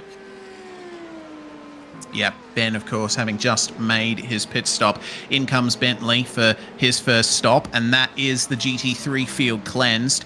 And no surprise to see that the hood has been put back on that Ferrari. And full refresh for the number 44. Meanwhile, the 777 GTP of Ross Banfield. As we mentioned at the top of the show, one of the drivers that's come over from the Atlantic region to the Pacific region to judge his competition against those in this category yet to pit as Banfield. And actually, it looks like the majority of the GTP field has already come into the lane. It's everyone from Ross Banfield down to Sebastian Jackson that have made their way into the pits so far.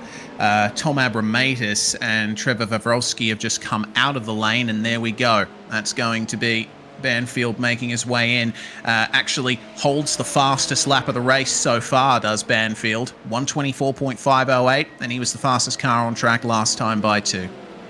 Yeah, and a lot of drivers right next to him in terms of pace. Very, very critically at this point in time, he's actually halfway through the LMP2 field. He caught up right before he made that pit stop. He was on the back of 4th and 5th place in the LMP2 field for position. So the GTP is lapping a little bit faster than the LMP2s are. Yeah, as you would expect. And for context, Eric Della Riva in the LMP2 lead, he is 5 laps down on the GT3 field right now. So that's the standing coming up to the halfway point of the race. And remember, when the LMP2 started, they were 8 laps down on the GT3 field. So it's tracking reasonably consistently for the LMP2s to be catching up to the GT3s right at the end. The GTP class, Nathan Dowd, who has yet to pit, currently 6 laps down on the GT3s, and that's the case for actually the vast majority of the GTP field. So as we come up to the magic 50% distance mark of lap 45, that's where things stand. If they want to be really catching up to them, they have to pick up the pace just a little more as Banfield completes his pit stop. That leaves Nathan Dowd, Mark McDonald, Orlando Campos, Ian Rude, and Dan Garber, along with Sebastian Jackson, yet to make their way into the lane in the GTPs. Interesting to note at this point in time that Christian Challoner is actually starting to match a lot closer in terms of Dallas Pataska's lap time. The last time by, Challoner was actually 1/10 of a second faster. Now that they're on similar fuel levels, because Challoner absolutely did not full fuel that car, he was 4 seconds less time stopped in the lane than Dallas Pataska on that most recent pit stop. That's the advantage of he hadn't quite emptied the tank and he was targeting a specific fuel number, so he sort of hit that one, but he will still have some advantage when we come to this final stop. So he's knocked 6 seconds out of him, but the lap time's very, very close together in terms of those sorts of things at the moment. The other question I actually had was going to go the way of Lynn. Let's talk a little bit about class classifications and how the time handicaps are really done in terms of this series. So is it 90 laps multiplied by lap time, and then is there an allowance added for traffic? Or talk us through a little bit of that process if you can. So the exact formula is a closely guarded secret in a vault that's somewhere up in the Northwest. I don't know specifically where. 11 secret herbs and spices.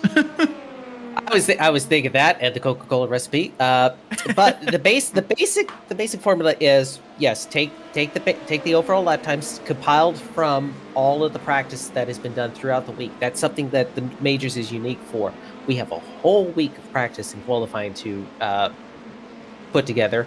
That means there's a lot of data to pull from. So take the average lap time of everybody running, add it together, figure out how long each car is going to sit on pit road at any particular point, add that together, maybe add a couple of seconds here and there for traffic allocations, and you basically have your formula for Predator.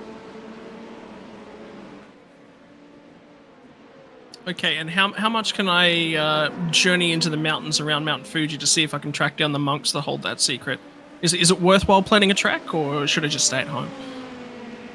You should stay at home because I hear there is a very, very, very large lizard that also guards the entrance to the vault. Of course. I wonder if it's got atomic breath. We did see as well 2 exchanges for position there on screen. Austin Peterson versus Brendan Foster in GTP, and Christian Abate versus Stephen Verweyen in the LMP2s. They came together at the exact same time and still fighting hard over their spots. It was some very good racing just there. We'll keep an eye on the number 91 LMP2 of Stephen Hassett. He's got Nick Kuhn there, and Hassett, remember, pitted a lap earlier than Nick Kuhn did. So at this stage, I don't know if he has a lighter car than Nick Kuhn right now. Potentially he does, but remember, Nick was one of the drivers to go an extra lap on the first stint. So there's potential for his next pit stop to be a tiny bit shorter. So if Hassett wants this position, he's going to have to pick up the pace in order to have the gap he needs when Kuhn eventually comes into the pits. I also see a problem for the 34 LMP2 of Damien Colty. Looks like he had a little spin on the exit of the hairpin in the middle of the lap.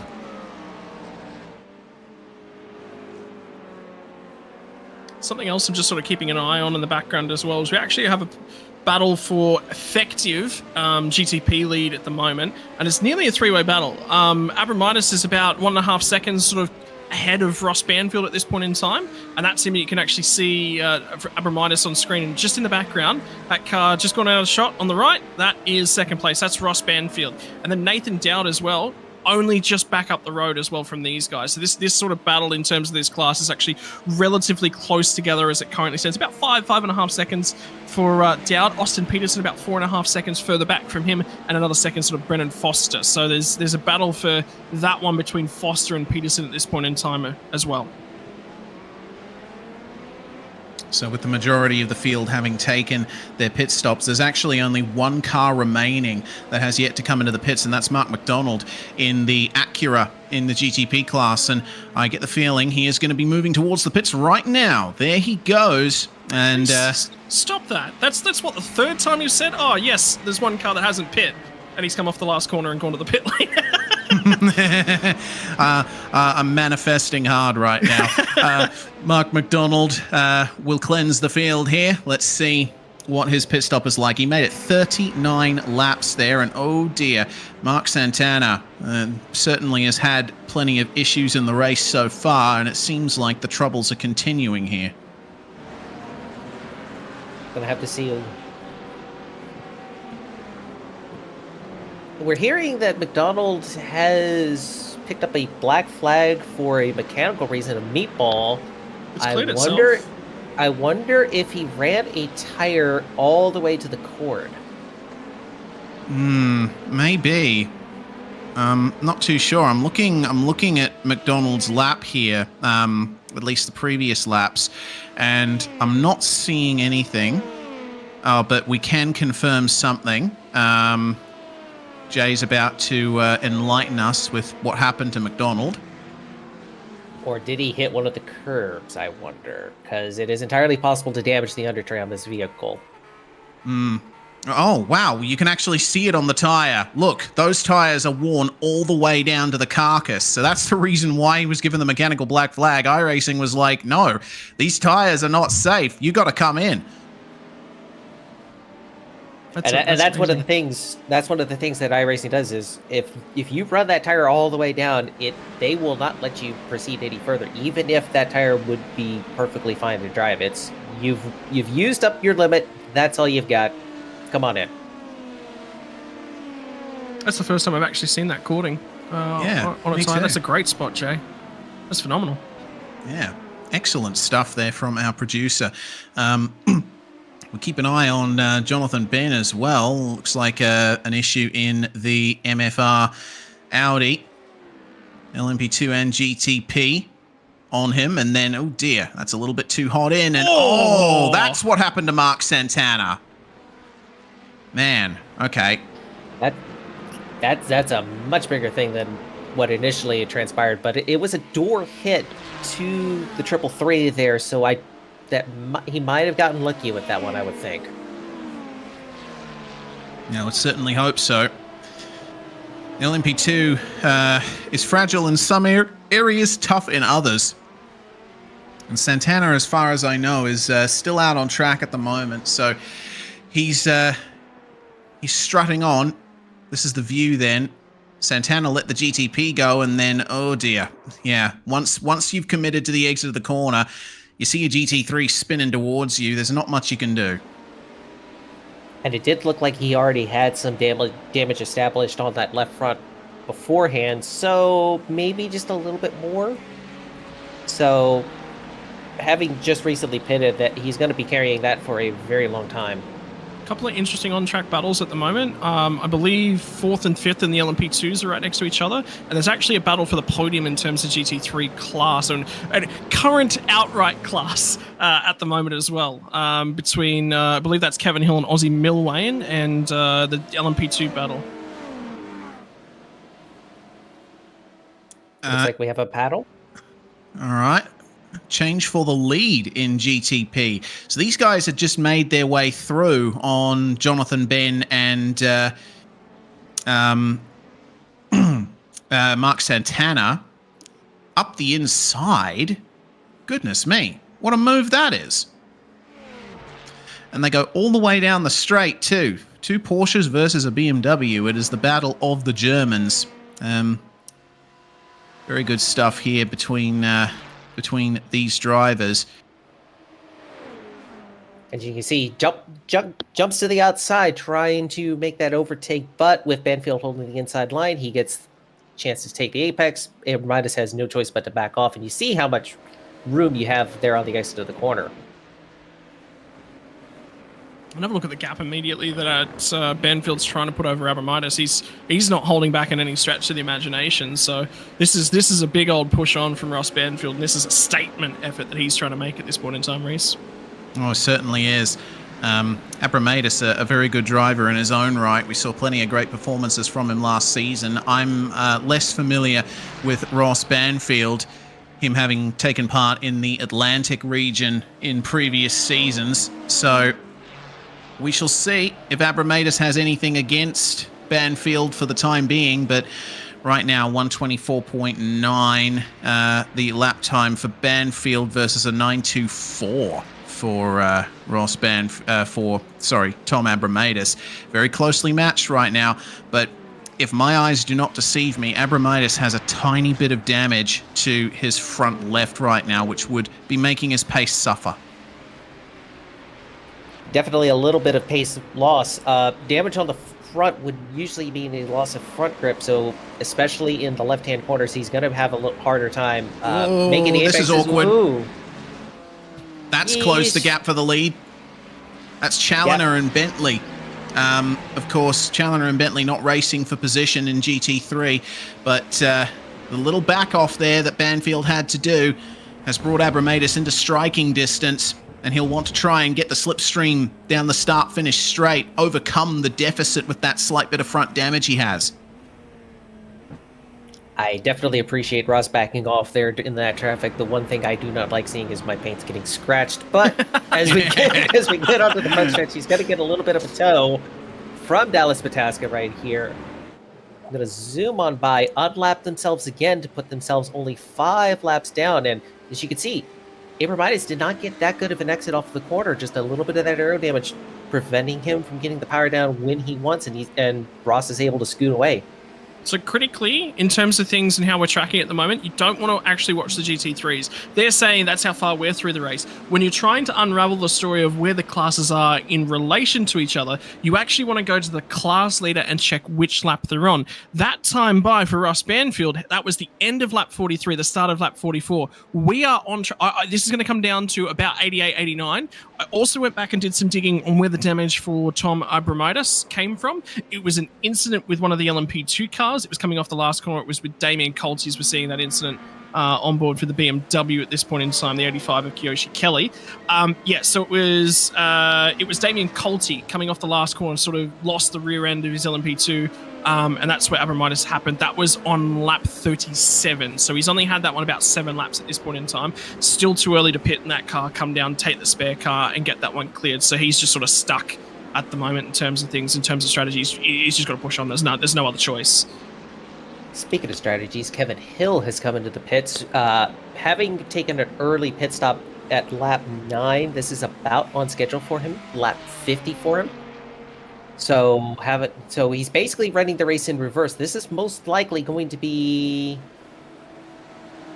he's still one stop short. He's going to need to come in for another splash of fuel. Yeah, he definitely will. At the very least, just a couple of laps worth, unless he fuel saves like an absolute animal. But interesting decisions there from Kevin Hill. Let's see if it pays off for him. The overall lead between Dallas Pataska and Christian Challoner has ballooned out to about 4.8 seconds at the moment, and we keep an eye on Dallas Pataska as he is negotiated by the LMP2 traffic. That is the gap. There's Christian Challoner, and it looks like Dallas Pataska, Scott, has gotten into a rhythm now. He's gotten his tires back up to operating temperature, and he's just minding his own business out there right now. Yeah, two things on that gap. I really think that's actually a great job by Christian Challoner. So if you recall, coming out of the pits, about 4 seconds difference. So he made sort of 6 seconds up in that cycle. You would have actually expected Pataska to push out maybe a second and a half, 2 extra seconds post of that pit stop. That was the tire cycling, right? Because Pataska had come in quite a number of laps earlier. It already heated up his tires. He'd already taken that pain. So the fact that Challoner has prevented that gap from growing by, it's only gained about 0.8 of a second in terms of things, that says Challoner's actually on here. I think in terms of where they're sitting in terms of fuel, Challoner's actually in a really, really good spot. This is going to be, when we come in for that final stop and come out, it is going to be neck and neck. At the moment, I've got Challoner ahead. Yeah, we will see. That looks like a bit of a problem there for Stephen Hassett. Bit of a slow run out of the hairpin, probably a spin. The Vice Motorsport car has certainly been in a few adventures tonight. And we get the replay right here.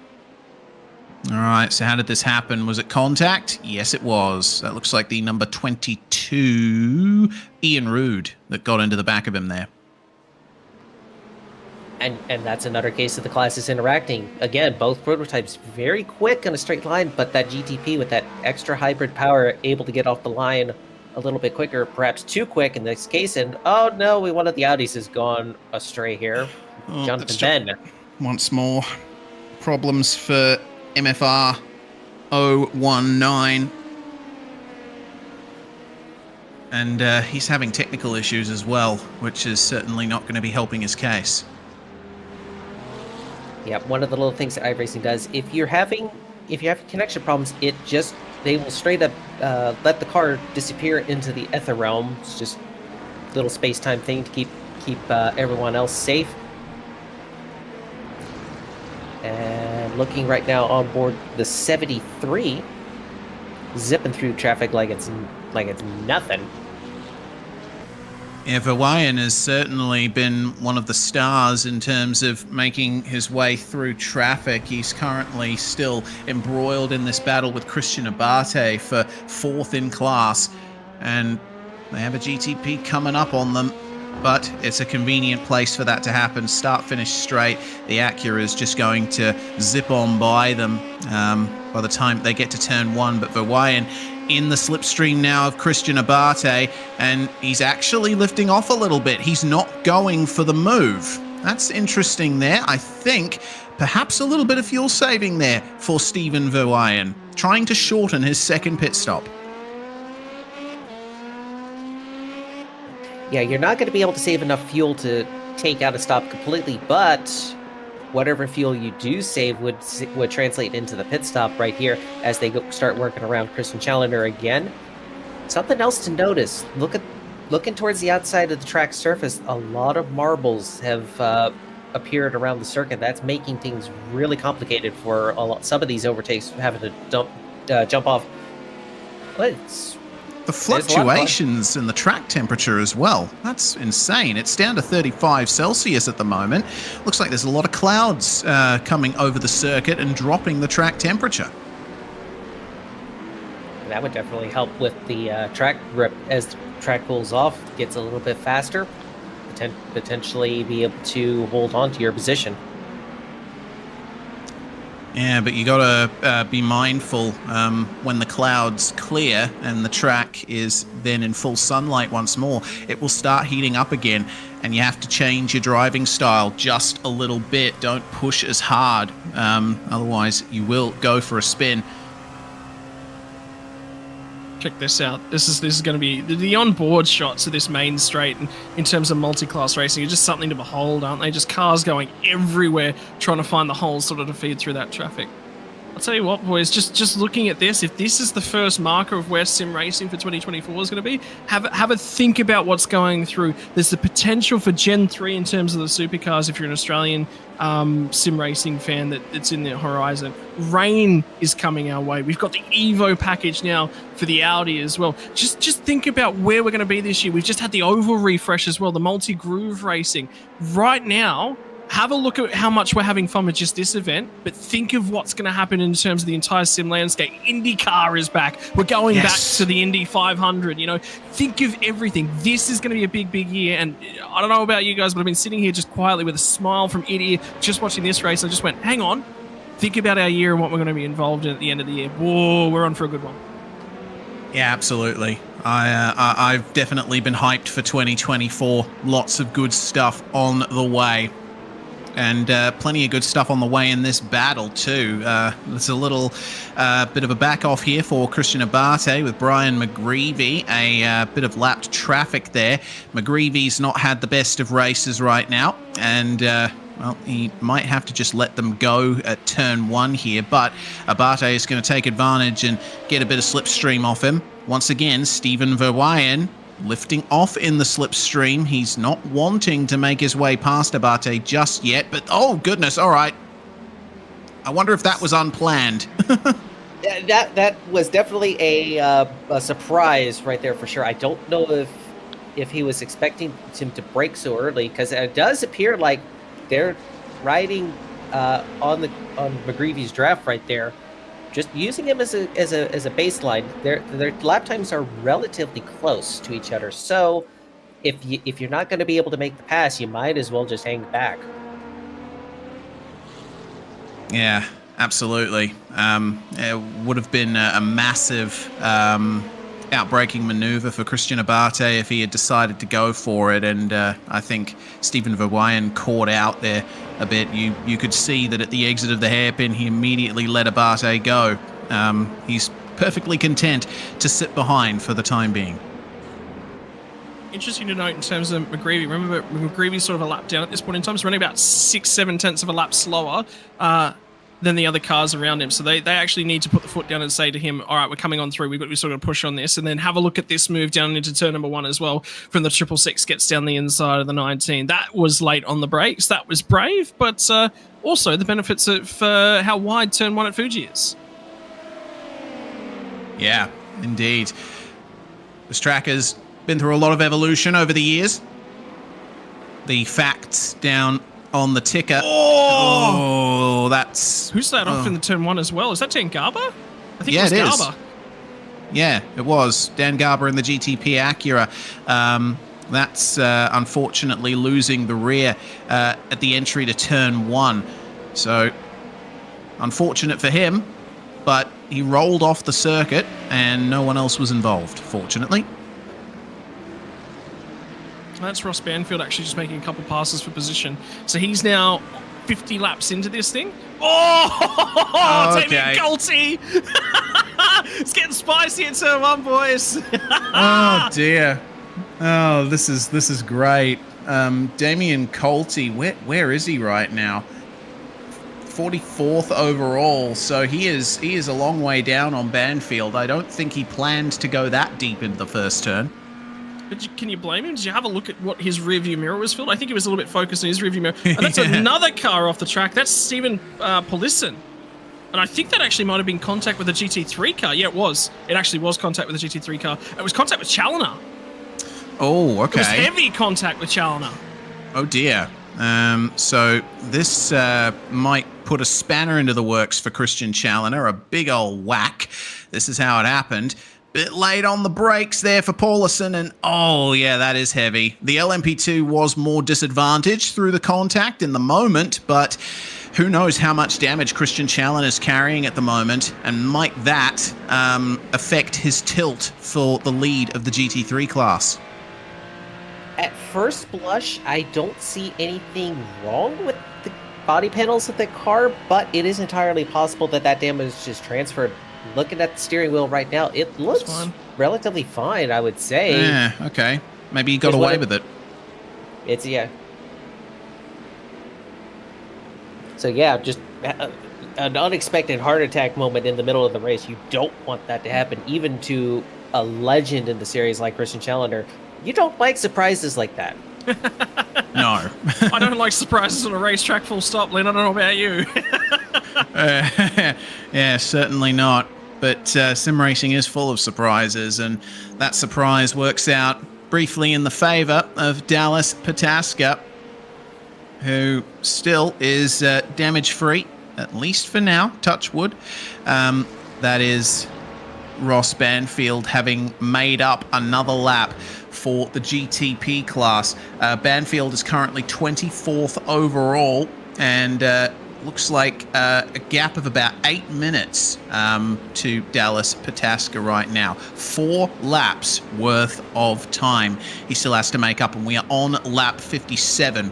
Remember, the GTP started about 8 laps behind the GT3s. So whether or not they'll be able to make up that time, it all comes down to how long the pit stops take. I think it's probably worth spending the next 5 or so minutes worth just riding with Ross Banfield, because at the moment he's about to pick off Nick Kuhn, which moves him up to 8th spot in terms of the LMP2 classes, and that's Kuhn right ahead of him at this point in time. A couple seconds down the road, the next car you saw was Kevin Santana, and then it's sort of just... Oh, Milwane. Oh, that rear wheel, look at it. That's not supposed to be towed out that far. That is major damage. He was 4th at this point too. Did he do this on his own? No, not quite. Well, yeah, sort of 50-50, and that took out the Acura as well. Oh no. That is massive there. Who was the other car involved in that? Mark McDonald. Ah, man. And Mark McDonald was one of the GTP runners that was doing quite well too. So Aussie Milwane just a bit too deep at turn 3, and it's very bumpy off the circuit there. No surprise to see that the Porsche is now getting repairs done. Actually towing as well. This was the view on board from McDonald. Ah, man. You know, you could see that he was trying to stay to the left and hoping that he'd be able to clear Milwane before he came back across the circuit, but maybe backing off would have been the better option there. One of the downsides of having so many electronic aids in the GT3 category is if you find yourself in a speck of trouble and your natural instinct is to go full throttle to power out, if your traction control decides that it doesn't want to do it, then that's usually what the outcome is you end up in a place you don't want to be. Well, the other thing in terms of mindset and what you're thinking when you're following a GT3 car is the first thing I'm thinking when I look at when you look at most cars without it, right? You talk about, say a supercar, a NASCAR, and you lock your brakes, the car's just going to go straight, right? It's going to follow its current trajectory. You can't lock the brakes, and a lot of people, I hear a lot of complaints. Oh, you should have locked his brakes. In terms of endurance race, you should have locked it down. GT3 cars, you cannot lock the brakes. You can be hard on the brakes, but the car's going to keep rolling forward because the ABS is just going to continually kick in and prevent you from locking those brakes. Same thing with the traction control. There's always going to be grip coming out of those rear wheels. So it's what you look at is you have a look at where the rear of the car is pointing and go behind where the rear of the car is, because that car cannot lock its brakes and go in a straight line sideways angular. It has to go where that car is pointing, so always try and chase the rear. Yeah, that's good advice in general. I've definitely learned about that in my endurance racing exploits over the previous years. Milwane, meanwhile, has gotten the tow done and taken his spare car. So he'll be back out on the circuit. Unfortunately, he is a lap down on the GT3 leaders, all the way down in 13th place in class right now, and overall, not that far away from the LMP2 field as well. It's about 6.5 minutes, the gap at the moment, that Milwain will have to deal with. He's in the middle of a lot of traffic at this point in time. That's our overall leader at this point in time, and continuing to push out quite well. Challoner's come back at him. Remember what we said a couple laps ago? Challoner lost about a second. He's taken about half a second back out of that one, actually. In terms of things. So Challoner's got pace at the moment. Whether or not that's just traffic management on the most recent. No, you know what? The section of track where Dallas Pataska is right now, very, very empty.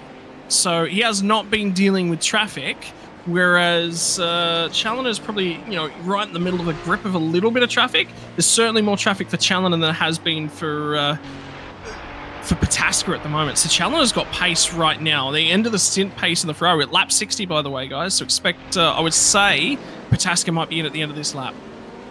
Oh, in the runoff area for Robert Anderson, meanwhile, the Thin Line Racing Ferrari, and that has damage to the front. Looks like a spin there, and potentially a mechanical black flag, but I can't say for sure right now what happened to him.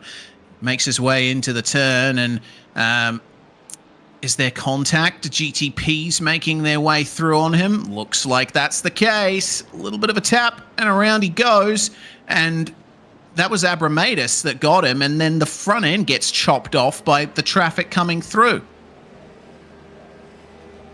Big benefit that happened in the final sector. I mean, if that had happened at the opening sort of portion of the lap, it would have been significantly worse trying to maneuver that car back to the pit lane, but at least it was in the final sector. Pataska's in. Oh, here we go. Overall lead into the pits after 22 laps on that stint. Now, there's 30 laps remaining in the race right now. So that's going to be interesting to see there for Dallas Pataska. Meanwhile, on board with Abramatis here. This is the replay of the unfortunate incident we just saw live. And yeah, he tried to stake his claim to the inside, but if you're not fully alongside, the GT3 is going to turn in. You have to be mindful of that as a faster car.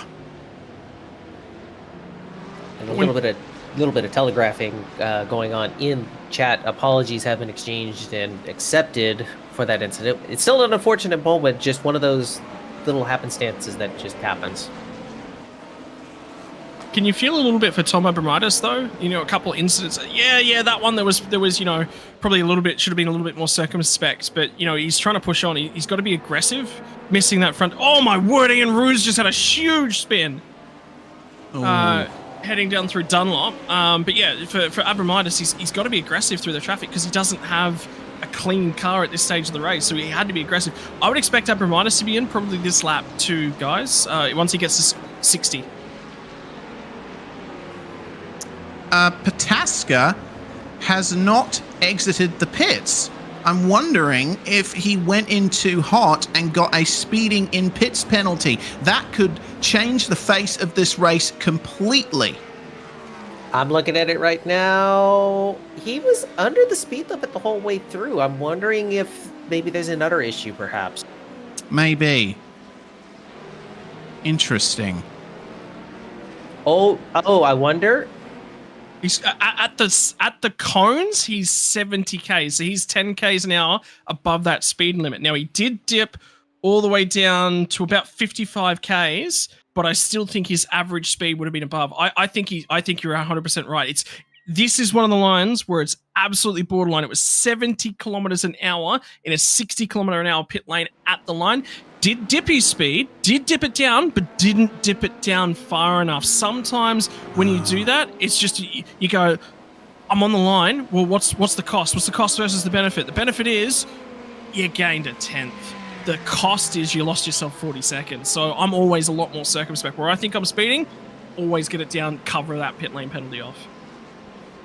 That's such a shame for Dallas Pataska. That's 1 minute and 13 seconds stopped in the box, and a minute and 45 through the lane. He's going to have to pull out all the stops to even have a chance at getting back on the podium at this point, I think. At the very least, he should still finish second, but if he wants to take the win here, he's got a lot left to do to come. Meanwhile, at turn 1, this is overall third. That's Nathan Medina, who unfortunately tapped the back of the Ferrari and got spun for his troubles. Just another little whoopsie to add to the list. Another thing to keep in mind with the points tally, it is the Predator race. There is no points being handed out for class positions. Where you finish on the road, that's the points you're going to haul in for this event. Yeah, so that's a disadvantage for Dallas Pataska already. He won't be getting the maximum points from this race unless something happens to Challoner. Somebody just pointed out in chat, a comment come from Dana Battlefield, said a pit lane entry violation. Now, I can't recall off the top of my head. What he did actually do on the pit lane entry was the white line had started, and then maybe a car length past the start of the white line, signifying the pit lane entry. He crosses it. Now, I'm always as far to the right-hand side of the road as I can be. I've never actually crossed that line, so I can't tell you off of that. But if that line is actually an active pit lane entry, the speed was very, very close. It could be either of them. It's right on either, so. Yeah, he didn't cross the white line in time. He didn't commit early enough to the pit lane entry. That, I think, is what got Dallas Pataska in the end.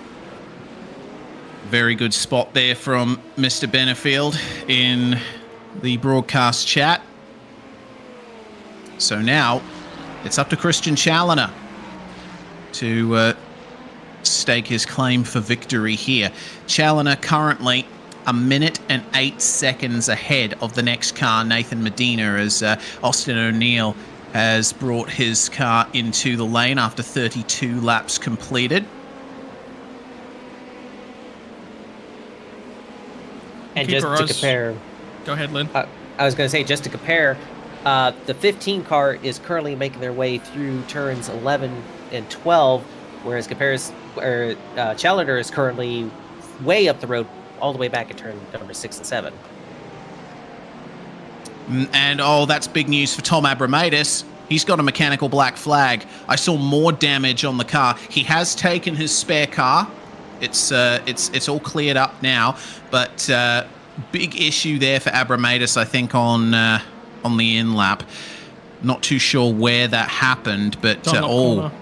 Yeah, Dunlop corner with Stephen Verweyen. Oh wow, yeah. If we can get a replay of that, it would certainly be one of the more spectacular ones. Yeah, that was an absolutely crazy moment right there. Hopefully we get that pulled up in a moment. Either way, have a consideration for this. At the moment, they're on lap 60, so that was actually perfectly on window for Tom Abramatis. So you'll see the moment to moment. You just go, all right, I've got to pit immediately. We're right within the window. That actually works out okay. Bit of a miscommunication between Abramatis and Verweyen there. Abramatis probably should have gone to the inside, but he thought he could take the outside line, and unfortunately, cars don't slow down very well on grass. Verweyen also making his way into the pits, just behind the number 35 of Shane Vickery. It looks like that's going to be potential position gained back there for Verweyen if he can nail this pit stop. Meanwhile, Christian Challoner is in the lane himself. Nathan Medina still hasn't taken his final pit stop, but he might at the end of this lap. But the advantage that Challoner has right now, that is what the LMP2 and GTP leaders are chasing. By the way, Ross Banfield has overtaken all the way up to... He's effectively sitting... If you were to combine the GTP and the LMP2 fields at the moment, he'd be sitting third between those two classes combined as it currently stands. Both are a final pit stop to come for both of the classes, so don't necessarily sit down and go, that's exactly how it stands at the moment. There will be still some fuel differences to be added between those cars, but at the moment, 3 laps down on our GT3 field. And where's Challoner in terms of pit lane? He's already down in turn 1, so in and out. Yeah, the pit stop for Challoner, 28.5 seconds. That's a very quick stop there. And that's going to be the last pit stop he should have to take with 25 laps remaining when he crosses the line next. The Cadillac of Orlando Campos making his way past there. Campos is down in 31st place right now. 26th overall. And he's right in the middle of the LMP2 field along with the majority of the GTPs. Brenton Foster and Ross Banfield have both cleared them, at least for the time being, because Banfield has made his way into the lane now. And this will be his final pit stop of the race himself. So that's how things are at the moment. Our overall leader has taken their final pit stop. Ross Banfield taking his final pit stop. It is going to be an out-and-out sprint to the end between them to see whether or not we get a GT3 taking overall victory here. And as you say, big mistakes happening beforehand. Pataska initially before the split sequence being only about 4 or 5 seconds up. That gap is now currently all the way up to 95 seconds, up to 96 thereabouts.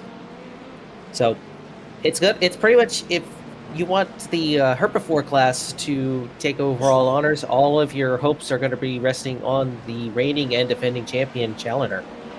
Ross Banfield, I mean, he just took a major risk trying to go around the outside of, I think it was Robert Anderson in the GT3 class, was as another car around at that point in time. But basically, if you go back to the Coca-Cola corner, turn 3, there was millimeters left. So Banfield is leaving nothing on the table. He's pushing in terms of the way that he's attacking these GT3 cars right now. There is absolutely nothing left on the table. This has gone down from a little bit of an endurance race, 90 lapper. We're now within 28 laps for these guys. So this has become a sprint race from here to the end. And at the moment, I've got Challoner ahead. And I reckon that would come down to be less than 15 seconds within it over those last couple laps. This is going to be a big, energetic whole stint from Ross Banfield. And this will tell. This is exactly what I was going to talk about. Look at the rejoin out from traffic. There's, I believe that was Nathan Dowd, actually, is the GTP just in front of him. And then the LMP2 behind. But have a look at this turn 3 as you go around the outside of the Ferrari right here. Oh, yeah. Oh, that was perfect. I held my breath. I held my breath. Oh, heaven save my heart! That was so close. The man's trying to give me work to do this next week. Yeah, going to be spending some time in the paint shop. Oh boy! All right, well, let's get another view of that, shall we? This is on board with the Ferrari, and whoop! I love it. Just kiss him on the way by. Just reach out, just a little kiss. Yeah. Little smooch, little kissy. Oh dear. The trust level from Ross Banfield, though.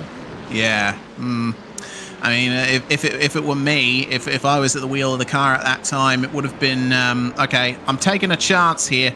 50-50 whether or not it works out. And fortunately, it worked out in Banfield's favor. So that's how things stand in terms of stints right now. And you mentioned earlier, Scott, just a few moments ago, you said the gap would likely be around 15 seconds coming into the final laps. Well, 1 lap time difference between GTP and GT3 is about 13 seconds. So this is going to be an absolute dead heat, I think, between these two. How wide do you think the Christian Challoner Ferrari is going to get through that final sector? Oh, plenty. He's gonna go sumo, I think. Trying to keep Banfield behind. This is going to be a fun finish. We have 23 laps to go now with Christian Challoner just about to cross the line, and Ross Banfield is currently 6 minutes and 40 seconds or thereabouts behind. Shout out to Michael Newton, by the way. That car started a fair way down towards the tail end of the GT3 field. He's actually sitting in 4th overall at this point in time. He's had a very quiet performance. I don't think we've really seen this car. We've seen mistakes to teammates thus far, but we talked about the Audi as this new package. This is probably not a track that suits the Audi quite a lot. It's just too many long flowing corners. They sort of want to be a little bit more dynamic, a little bit more agile. They swing around, they get back on that power nice and quickly. So track's certainly not suiting the car, but he's done a phenomenal job to wheel this thing. No mistakes, nice and clean, has been respectful through the traffic, sits in 4th overall, and critically he's only about 10 seconds back from Dallas Pataska should anything further happen. And Nathan Medina as well in that Porsche, sitting 2nd at the moment. Final pit stop to come though for that car. The problem he's got at the moment is that his final fuel stop, I don't know, he might only take 2 tires at his final stop. Newton at the moment is just starting his 29th lap of this particular stint, so he still has that 1 pit stop left to go. It's going to be a shorter stop overall, maybe lucky enough to get a fuel stop. Saw a car in the background off in the grass somewhere. Maybe, let's see, yep, on the screen right now, showing similar stints right here. You see Challenger sort of adapting to the 30-lap stints, while Newton has yet to pit for the 2nd time. So we'll see how this works out. This is going to be, like you said, Scott, a real thinking cap moment to gain some valuable points early on in the season. Well, I mean, even okay, that's a phrasing I hadn't even considered, or a psychology I hadn't even thrown over the race. Let's sit back and go. We've got a 10-race series here. If all of a sudden Mark Newton in this car goes, yeah, this is probably not my best outset, but let's say Ross Banfield gets him. Let's say, is there any other GTP that's necessarily in range? Yeah, look, Nathan Dowd, maybe. Tom Abramides, maybe. So there's a couple of GTPs. But if he takes a 5th or a 6th away from this event, 2 thumbs up. That is a great job in what is maybe not necessarily his strongest outlet. Then we get a little bit further in the series. We see some oval racing. Maybe that's where he really lays down the law and says, yes, I'm dominant in these cars. I love working these cars hard. I'm going to be great at Daytona. I'm going to be great at some of the bigger ovals. Well, all of a sudden you might be looking back at this. I tend to judge drivers by how they do on their worst day and how they recover. Everyone knows that a driver on their game can win a race at any point in time, but a driver that sits in 20th at the end of qualifying and sits there and goes and banks a top 10 in terms of points, that's a championship defining moment. Think about this when we get to the tail end of the season, boys. Yeah, indeed. I've often had issues remembering big events from early races right at the end of the year. But I think I will have to remember that for Mark Newton if it works out for him. Meanwhile, Damien Colty making a move on a GT3 and then having an issue potentially. A little bit wide. Over the curb, spins. Oh, that is some heavy contact there. And fortunately, he did hold the brakes. And it looks like the front right got detached a little there too. So unfortunate there for Damien Colty. Problem as well for Bryce Roberts in the 43 Ferrari in the GT3 class.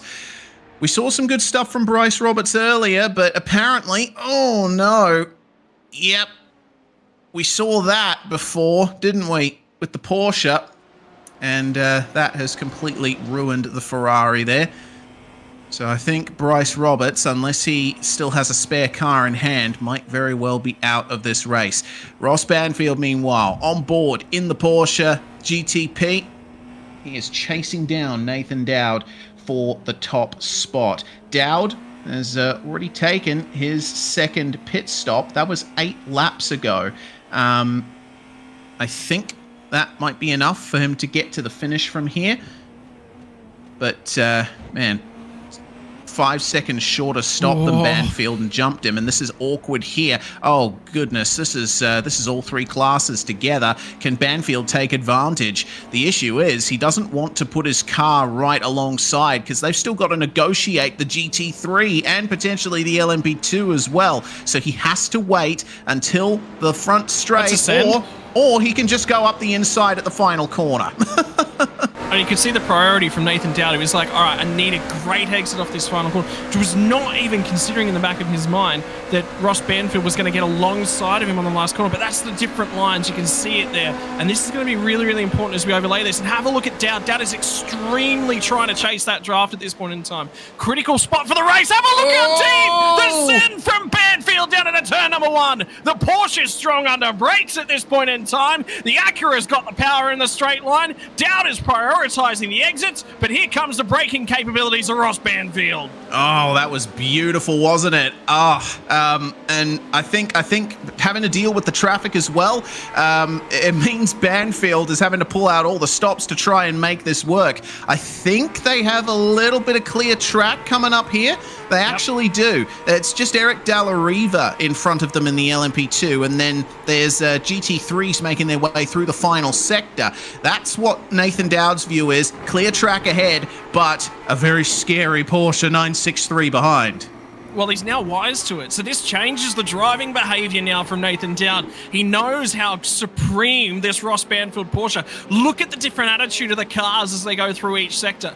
Now, there's two ways to think about this. Is this Ross Banfield chasing a little bit of cleaner air as well? Take some more usual line through the final corner. And that time, Dowd did not get the drive that he was looking for off the final corner. There's going to be no drafting support for the driver of the 20. And here comes the 777. Acura versus Porsche. But have a look, Dowd has trimmed this thing out. He's pulling away in a straight line at this point in time. And have a look at the car up ahead. It's Eric Dalla Riva as well. So this is for overall prototype lead as we currently stand. Dowd thought about it. That's presented an opportunity. Ross Banfield with the switchback. Now they're going to be side by side on the run down to Coca-Cola. And Challoner's on the road just ahead of them as well. So this has got a little bit of everything in it, and then that's going to be out the other side. Finally, Jonathan Ben was actually the Audi that was in the middle of it, and Challoner's actually going to be the next car on the road for these guys. What a beautiful exchange. Wow.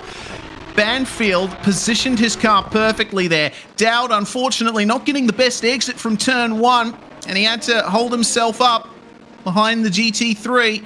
And that has given Ross Banfield now the overall prototype lead as they make their way past Eric Dalla Riva. It all comes down to this. What's the gap to Challoner in the overall lead? They've got about 4 minutes, 3 laps, 4 minutes and 50 seconds.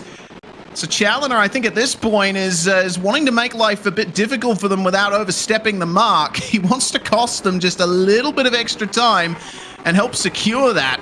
Now, it's up to Nathan Dowd to take advantage of the slipstream here and keep trying to chase Ross Banfield because he knows he's in contention for potential overall podium here.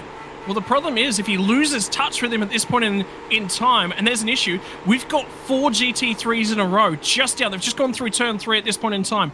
5th, 6th, and 7th on the road, and 10th on the road in terms of GT3 class at this point in time. So who's that? It's Austin O'Neill, Tyler Bentley, Kevin Hill, and the 10th place car is Koyoshi Kelly as well. So there's a number of GT3s all tied to each other on the track. There will be another opportunity for Dowd to respond, but he has to be in touch. And you got to feel for Eric Dalla Riva at the moment. It just feels with that LMP2 class that maybe they should have been let go probably a minute earlier. He'll be sort of ruining that. Although there's been a lot of mistakes, I think, in the LMP2 class here today. But for Eric Dalla Riva, that is probably overall line on has gone out the window.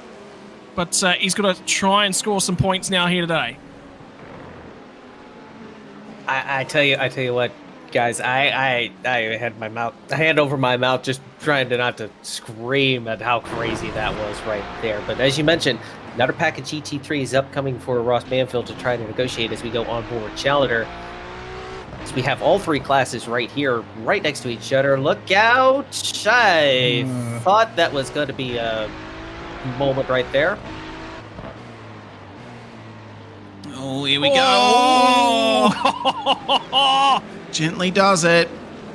We have Tom Abramidis right in this too, trying to take advantage. He had to compromise his exit a little, didn't he? But, well, the superior acceleration of the GTP and LMP2 puts paid to that. We also have Brenton Foster up behind them as well, and Foster on the headlight flash here. He sees the pink machine of Abramidis and smells a potential position here.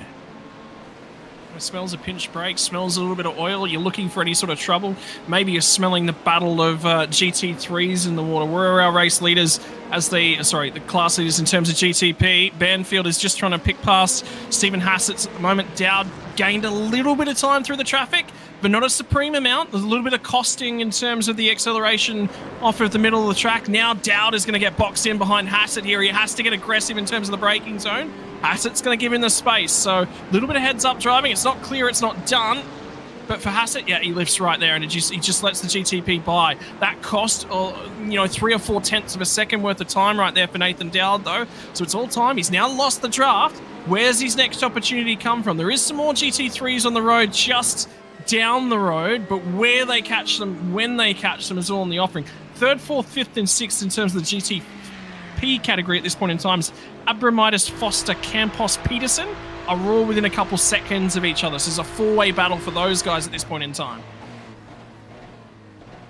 Yeah, how will that affect things going forward, I wonder? Stuart Elder, we did hear from Jay some time ago that he was dropping from the server and from positions. He's unfortunately not had the best of races in the middle stages, but he is still out there, still potentially getting some points. Meanwhile, it's still on for position in the GT3 class. You see the battle between Abramitis and Foster just up behind them here. Abramitis is going to make the move on Kevin Hill and straight around the outside of Tyler Bentley. That's one of my favorite corners on this track. Really shows off the difference in grip levels. We just lost Austin Peterson. Yeah, we from did. The server. My word, that's frustrating. Deep into the... If it happens early in the running, you sort of go, yeah, that's just what it is. I'll leave it. But deep in the running, where you set up a really, really good finish, that'll hurt. That'll sting for a little while. Certainly will. Hopefully, Austin will be able to get back in the server and at least do a few more laps to see the checkered flag. But that is definitely going to sting. Meanwhile, Anthony Dring has been in the pits for quite some time there. It looks like GT3, I think. No, Dring is in a GTP. He was already 4 laps down, and so it's been a difficult one for him.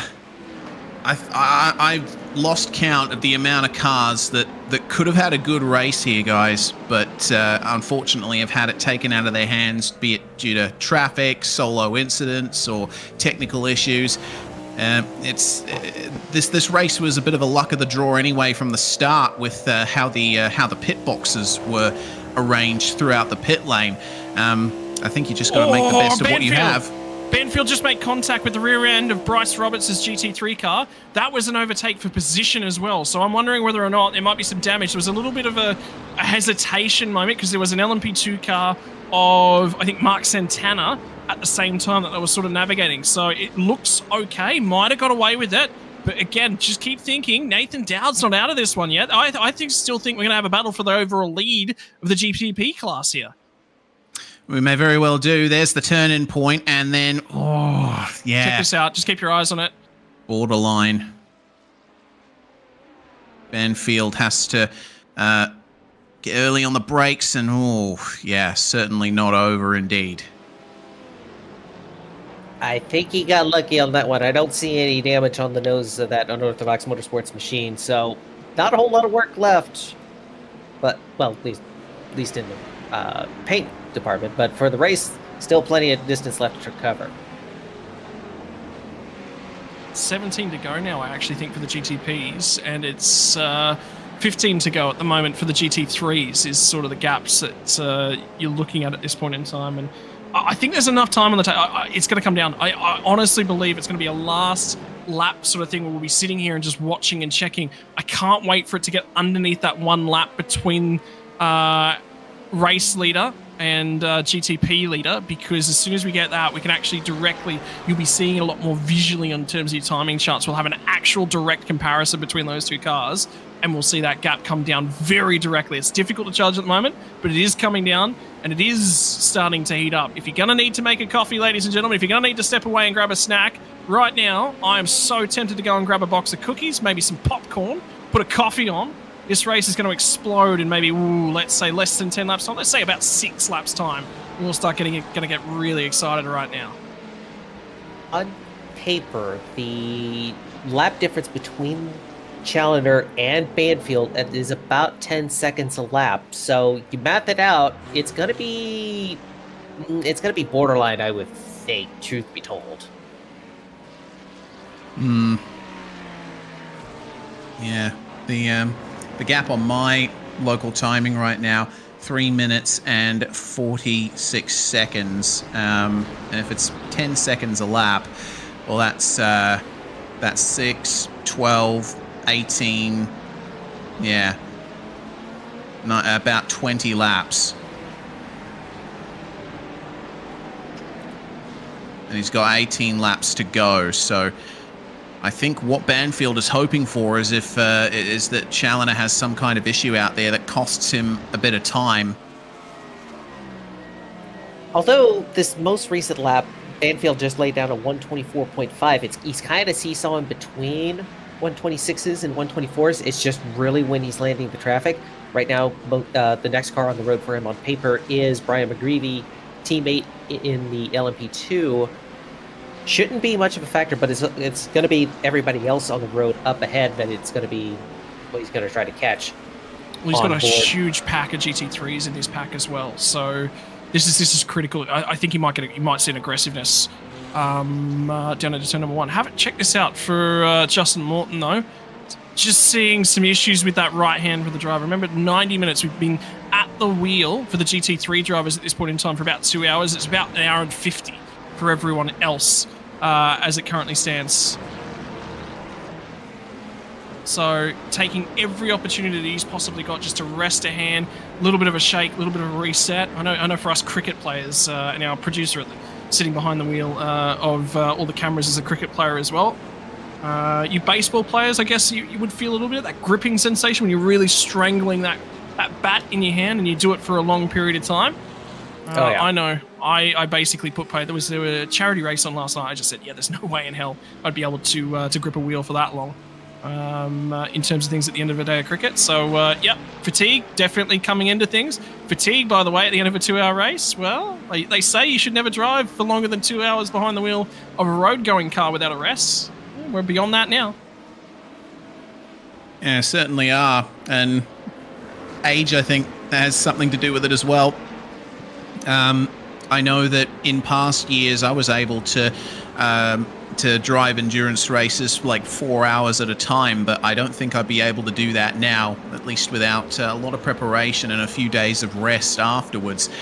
We keep an eye on Dan Stevens, who maintains 14th place in the LMP2 class. He's had some issues and is currently 4 laps down on Christian Challenger right now.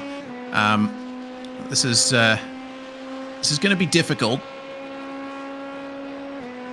The main concern I'd have for Dan Stevens was seeing those blue flags. They would have been popping off like you wouldn't believe all day long, those little iconic sensors, and they're actually not directly accurate, just due to the nature of the Predator event. I would have disabled them for today, but no, he's kicked on with things. But have a look at the heart rate monitor as well. Very, very steady, very, very calm behind the wheel from Dan. There's no real escalations in terms of that. That speaks to a very fit and well-performing driver. Normally, when I'm behind the wheel, I would have to say, hazard a guess that when I'm driving, it's above 120 most of the time. I'm just very agitated, kind of working. So that says, you know, Go ahead, Lynn. Sorry, I was just gonna say it's a lot lower now than it was earlier. I think he peaked at about 125 at the start of the race last time we checked in on him. So even though he's fallen way down the running order, he's still in contention for some good points. He should be one lap down in relation to everybody else as Banfield unlaps himself. So the race is on at this particular point, a 124.4 that last lap for Banfield in comparison to a 137. So the difference is going. It's growing. It's growing up to 13 seconds. Is there enough time? I don't know, but it's going to be close. Right. So assuming a lap time difference of, well, Banfield ran a 124.4 on the last lap. Challoner ran a 137.0, and we know that he can do, at least in the state the car is now, he can do mid 36s, I think, on average. So plug that into your calculations. Lap difference of about anywhere from 10 to 12 seconds, maybe 13 or 14 if Challoner has a bad lap. And well, Banfield currently almost bang on 3 minutes, the gap down to Challoner. So that's, man, how on earth do you plug that in? Like we've been saying, it's going to be close. So here's some, let's generalize the numbers a little bit. Let's take the decimals out of these numbers. So if we just say a 136, and the difference is between a 136 and 137, I think is you're making up 13 seconds a lap, I think, on average for the GTPs. So if we just say 136 plays 12 seconds a lap difference, you need 16 laps exactly to catch that margin up. So if we go, what's that, an extra 2 seconds, so 194 divided by 13 seconds a lap, 14 laps, and we've got about 12 laps left to go. So they're going to be short. It's going to be within 30 seconds at the line, I think, but it looks like Challoner's got control. But on paper, at least Banfield will be able to get up to about third on the road, at least. Ms. Medina comes in from second place. 40 laps on that stint. Just it couldn't be a quick splash of fuel. The possibility for second overall for Banfield has opened up. He's inside the top 10 right now, and Lucas Fino's at only about 2.5 seconds in front of him. So that's P9, and then from there that you just start picking off car after car after car. So he's going to be deep inside the top 10, definitely inside the top 5. I think third overall is where we were expecting Banfield to finish. So the crux of it all is this race is in Christian Challoner's hands, and he just needs to hold on to it. He's got to, make sure that he's in a position where he doesn't get cleaned up by a prototype that might outbrake themselves. He'll be taking chances at every single corner, looking in his mirrors, thinking, okay, should I just let these guys go, or do I maintain my line? It must be stressful in the cockpit of any of the GT3s running from about second to fifth at the moment, considering their positions are certainly up for grabs. Car 44, Tyler Bentley comes into the pits. Also a 40-lap stint of one of those little entrepreneurial pit strategies. Take a different line, get some more points that way. So we'll see where it all shakes out.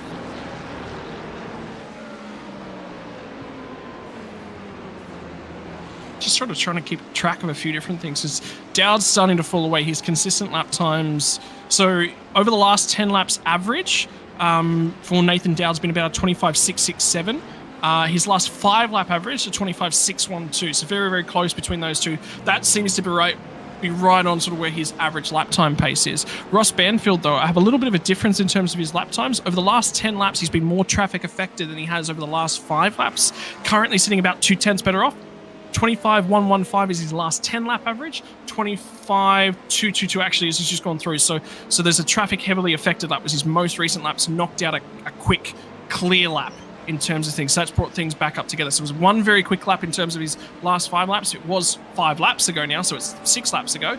But that's certainly, I think, been one of the key points of this one. Is just the GTPs have lost a little bit more time in terms of overtaking potential, I think, than necessarily was allowed. Difficult numbers to play around with, Len. Like when you look at things overall, there has to be a traffic allowance. Has to be a traffic allowance for this sort of a system to work, and it's difficult.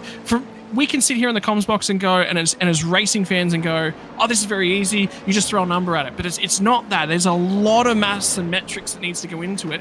Getting it right is near impossible. So for it to be within, say, 30 seconds in terms of a race lead, that I think is actually a really, really bang on. That's about as close as you're going to get. Definitely so, and especially for Banfield, I think it would be a really great moral victory if he was able to beat his old Atlantic rival Pataska on the road. Even with the one mistake that Pataska made, that's a huge morale boost going into Daytona as our first oval in the next round for this series. Being able to, take that road cushion straight on in there and be able to push your way to the front. Also consider Pataska and his gap to the lead. Remember, we talked 40-second stop and hold penalty. Guess how far he is off the lead? It looks like he's knocked at least a good 30 seconds off of that gap, but I'm impressed. 41.416. We would have had a second and a half battle between our leaders in the GT3 field. That's what Sats cost him. Yeah. I mean, you got to feel for Dallas Pataska, right? He's been the class of the field along with Christian Challoner when it comes to GT3. But, one mistake, and it can absolutely destroy your chances and our chances at seeing a fantastic battle between those two. But it's not always about the ending to a race. It's the whole of it as altogether. The seeing how each driver fares now. Just think of what these guys will be able to do future in down the road.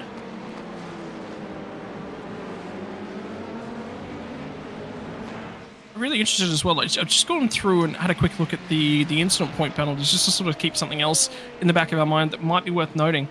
30 incident points penalties is your first drive through, then every 10 incident point penalties after. I don't actually know of any driver that I've noticed that's had to have done a drive through at this point in time, but I would say out of all the cars overall, if you have a think about who would be more, which class would probably be more likely to earn penalties, it's probably the cars in lapping, because sometimes they just need to use that excess off-track surface because they're just a little bit more wary. Challoner! Challoner's just had a big incident. Brian Scrivener making contact with him in the Acura. Challoner with damage now. That's big damage. I don't see a mechanical black flag, but that has definitely harmed Christian Challoner. So all of that conversation we were just having might be for nothing. Surprise plot twist. Let's take a look at the replay here. Just minded his own business for the most part. Here comes the prototype class right here. They think about the same piece of real estate and stopped right there. And Challoner's coming into the pits. He does not think it's worth. He does not think it's worth phasing out. Well, so Challoner, he should still have a spare car. I don't see wheel damage. I don't see a mechanical black flag. I don't either. Oh, you know what? Oh, the bumper just fell off. Yeah, the front bumper just fell off. Yep. Okay. Yep, spare car taken, and he would have set that up to just take the fast repair. So he's going to re-emerge back onto the track. Where's Pataska? Pataska just lost a lap in relation to Banfield, so now they're on the same lap on paper. Well, Pataska is at full speed down the front stretch. There's the gap now for the overall lead. Swings and roundabouts. Dallas Pataska with the pit entry violation. Christian Challoner having to pit for damage. And Ross Banfield all the while has kept his car pretty clean. It's on. This changes things. Oh yeah, we were about to dismiss the end of the story, and then all of a sudden here we go. We have a little bit of a heel turn interaction. Meanwhile, Ibrahimitis fastest lap of the race at a 124 flat. Holy guacamole, that is quick. But yeah, this is. We thought it might have been a pretty flat ending. All of a sudden, it just went through the roof. Well, there's Abrahamitis that's just gone through on Challoner, so that at least tells you a little bit of that story. It's under a lap. We're going to get that as we come through this time. We're actually going to get our first accurate, direct reading of exactly what the distance is as he crosses the start-finish line. It'll be the next time by for Ross Banfield. He's going to have 6 laps to have a go here, and he's really going to have a go. Oh, you know what, boys? You know what? I think it's gone the other way. I think this might be Banfield's. May very well be. There's, there is currently a minute and 12 seconds in between them. 5 laps remaining on the clock. We're looking at a margin of around a few seconds either way, I think. That's my rough estimate. And the other thing to consider, what if Pataska is able to catch Challenger here? What if they start fighting in it amongst themselves and let Banfield right into the show? I'm holding my breath, boys. I'm going to hold my breath for the next 5 laps. Yeah, because the gap is down to too. 4.7 seconds for first and second in the GT3 categories. Pataska, having a couple of prototypes dancing around near him, able to negotiate that safely, but looking at Banfield, just down a minute. Just a minute. It's going to be close. Yeah. Challenger there, just making his way into the final sector as Banfield negotiating across the start-finish line. I mean, I just want to kick back and watch how this plays out. This is one of those moments where you're sitting here as a commentator going, I'm going to switch my microphone off. I'm going to turn on the old movie and sit back and enjoy everything. My word. In terms of things as well, have a think about this. Remember what we were talking about earlier in terms of the class differences and the car differences? We were talking about that when you're in the prototypes, to get that move done, you've got to prop the car. They talk about it in terms of V8 supercar commentary in real life all the time. Prop. Now, it's a lot easier to prop somebody up when you're in a similar car class situation. Was there any reason for Challenger to sort of pick up the throttle? Was he a little bit shocked by it? Was it a little bit aggressive? Yes. But why was Challenger taking that risk? The other concern was Challenger didn't even do another lap. He came straight into the lane. So whether or not that thing was feeling bad straight away, if I'm in his shoes, I'm testing it for another lap. I'm going to take that risk, because if it's actually fine and it's not too bad, all of a sudden I can get to the race. He's cost himself 30 or 40 seconds there that he didn't necessarily need to give up. But at the same time, as he was coming into the pits, we saw the bumper fall off. What happens if that falls off in the middle of the corner and the car decides, I don't want to make the turn no more? It's a risk. Look, I'm not saying it's an easy decision to make, but...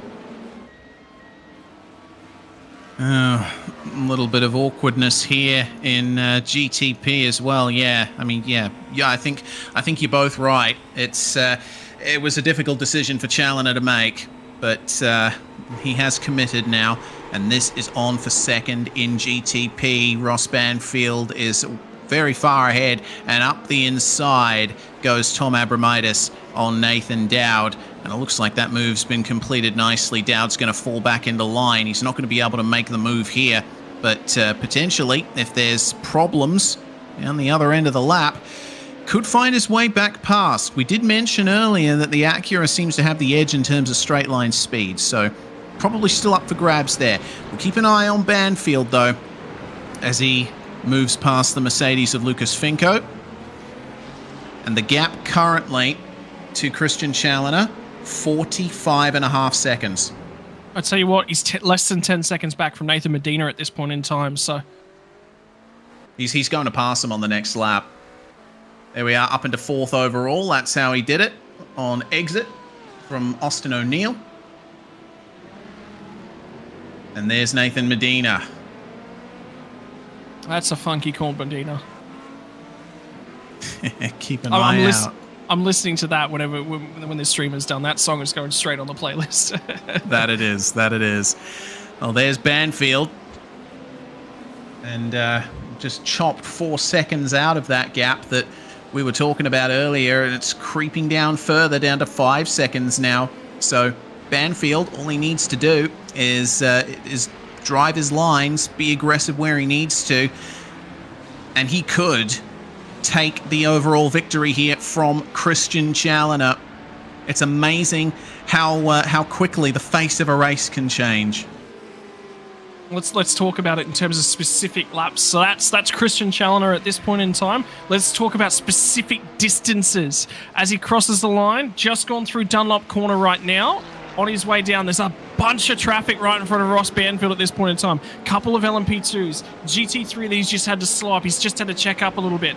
So that was Nathan Medina. He's just gone around. So that was the overtake for position. Now he's got Gavin Barber ahead of him. A little bit of a slipstream as he comes off the exit onto the start-finish straight here. So there'll be a little bit of extra performance there. But now, where's Challoner? Challoner's right at turn 3 right now. So still not to the start-finish line. Still not to the start-finish line. Still not to the start-finish line. And he's there now. So he's just crossed the start-finish line as Ross Banfield. That's the difference in terms of lap speed. That's the difference in terms of distance. It's going to be a long 2 laps, I think, for Christian Challoner. Gap is 31 seconds right now. And, well, the maximum Ross Banfield could stand to gain if Challoner keeps his nose clean is 12 to 13 seconds a lap. So there's a chance he could still be 5 or 6 seconds behind him. Nathan, but it's going to be 24 seconds, the gap to Dallas Pataska. So I think at the very least, Banfield is almost guaranteed to finish second here. Whether or not he can make up that extra time on Challoner still remains to be seen. But Challoner is coming out of the final corner now to take the white flag, and it is going to be the final lap of the Predator here at Fuji. What a race this has been. Still got 1 lap to go. It's time to be on the hunt. It's time to be aggressive. It's been aggressive for the last 20 laps or so. You've got to go out there. You set your sights on your target as a hunter. You gauge the distance. You measure the performance that you need out of your arsenal of weapons to go hunting. And then you put the foot to the floor and it all changes. The race unfolds. The capabilities of endurance racing. The drama that's still to play out. The smoke at turn number 1 as we see the number 9 machine of Justin Morton. And he was flexing that wrist, remember, in that hand. So there could be another sting in the tail of this one. Banfield's into the first corner. The distance between them is about 17 seconds from himself to Pataska when they cross the start-finish line. So Pataska's now got to have a misjudgment, and I think he might be home. May very well. Christian Challoner absolutely avoiding prototypes like the plague there. Dan Stevens almost got into the back of him. But it's been well executed, hasn't it, from Christian Challoner? The crash earlier aside. Banfield currently making his way down to Dunlop as Challoner is working his way through the final corners. Dallas Pataska isn't that far behind.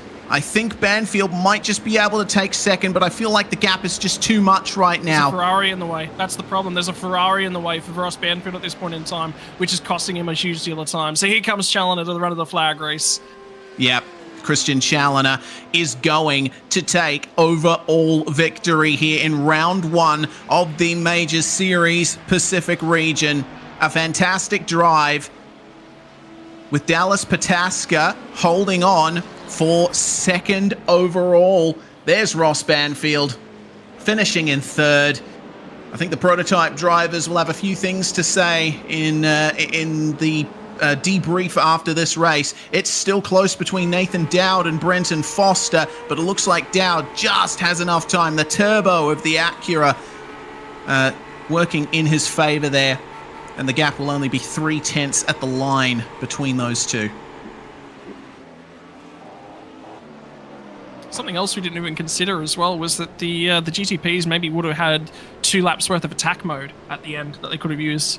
Was something that we didn't consider in the back end of things, but that could have been relevant if it came down to it off that last corner. But hey, that was tight. That was a really, really good Predator race, and a good opportunity for a lot of these drivers to explore their overtaking potentials and the class comparisons at a different circuit between where we are here at Fuji and potentially for the Daytona 24 next weekend, and have a look at this battle for position as well. Coming down right to the line, just zipping right by at the very last second. Look out! Oh, Woo! that was close. Morton getting the position by 0.05 of a second over Tyler Bentley. That was massive there. So these are then the overall results, and they're the only results that count in the Predator format. Christian Challoner and Dallas Pataska 6 seconds apart, with Ross Banfield another 4 seconds behind or thereabouts. Abramatis and Dowd are going to round out the top 5, with Foster, Medina, O'Neill, Hill, and Dallariva making up your top 10. Good drives from everyone involved in that top 10, Scott. I think so, and what an event. There was actually some comments just floating around on YouTube of, my word, that was interesting. When's the next one? And I certainly think the same. It was just such an interesting event. And, you know, drivers just outside this 10, Trevor Vorowski, Mark McDonald, Mark Newton as well. We were talking about him later on in that piece, slips all the way down to 13th. 14th place will be Austin Milwane, Justin Morton home in 15th, Tyler Bentley, Cole Trudel. Look at the number of drivers actually that finished on the lead lap at the tail end of that one. 14 drivers. Morton, Bentley, Trudel, Brian Bennett, Orlando Campos, and Stephen Verwayen all one lap down before we'll throw it over for Lynn. Got to shout out Bennett there at 18th. Really good run for one of the long-time runs. In 21st, Christian Abate for Mega, Ian Rude, Shane Vickery, Austin Peterson. Going to be a difficult spot for the Mega to pick up at this particular point. Kevin Santana, Lucas Finco, Nick Kuhn for Dog Bear in 27th. Still a good run, I would say.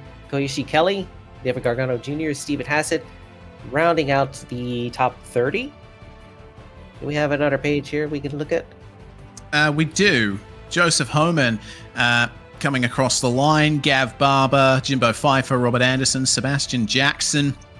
There's certainly been a lot of drivers on this page that had their issues over the course of this race. Dan Garber, Bryce Roberts, Dan Stevens, and Mark Santana. And remember, Stevens and Santana are in LMP2s, so there was certainly a lot more that could be done for them. But rounding out the field, McGreevy, Ben, Elder, and Paulison 4 laps down there, with Brian Scrivener having to spend some extra time in the pits, Anthony Dring spending a lot of time in the lane 2, Damian Colty I think making it to the finish. Eric Staropoli unfortunately not making it to the finish, 69 laps down. So a lot of stories to come out of this race. What a race it was, as we move now into the post-race runnings. We do have Ross Banfield with us in the commentary box now, and man, Ross, that would have been difficult from the GTP perspective. Were you one of the drivers that started towards the beginning of the pit lane and had to deal with the pit speed limit? Not really. It was more of just I started first, so basically I just had to go a couple of feet. I just needed to keep it on to not trigger the penalty.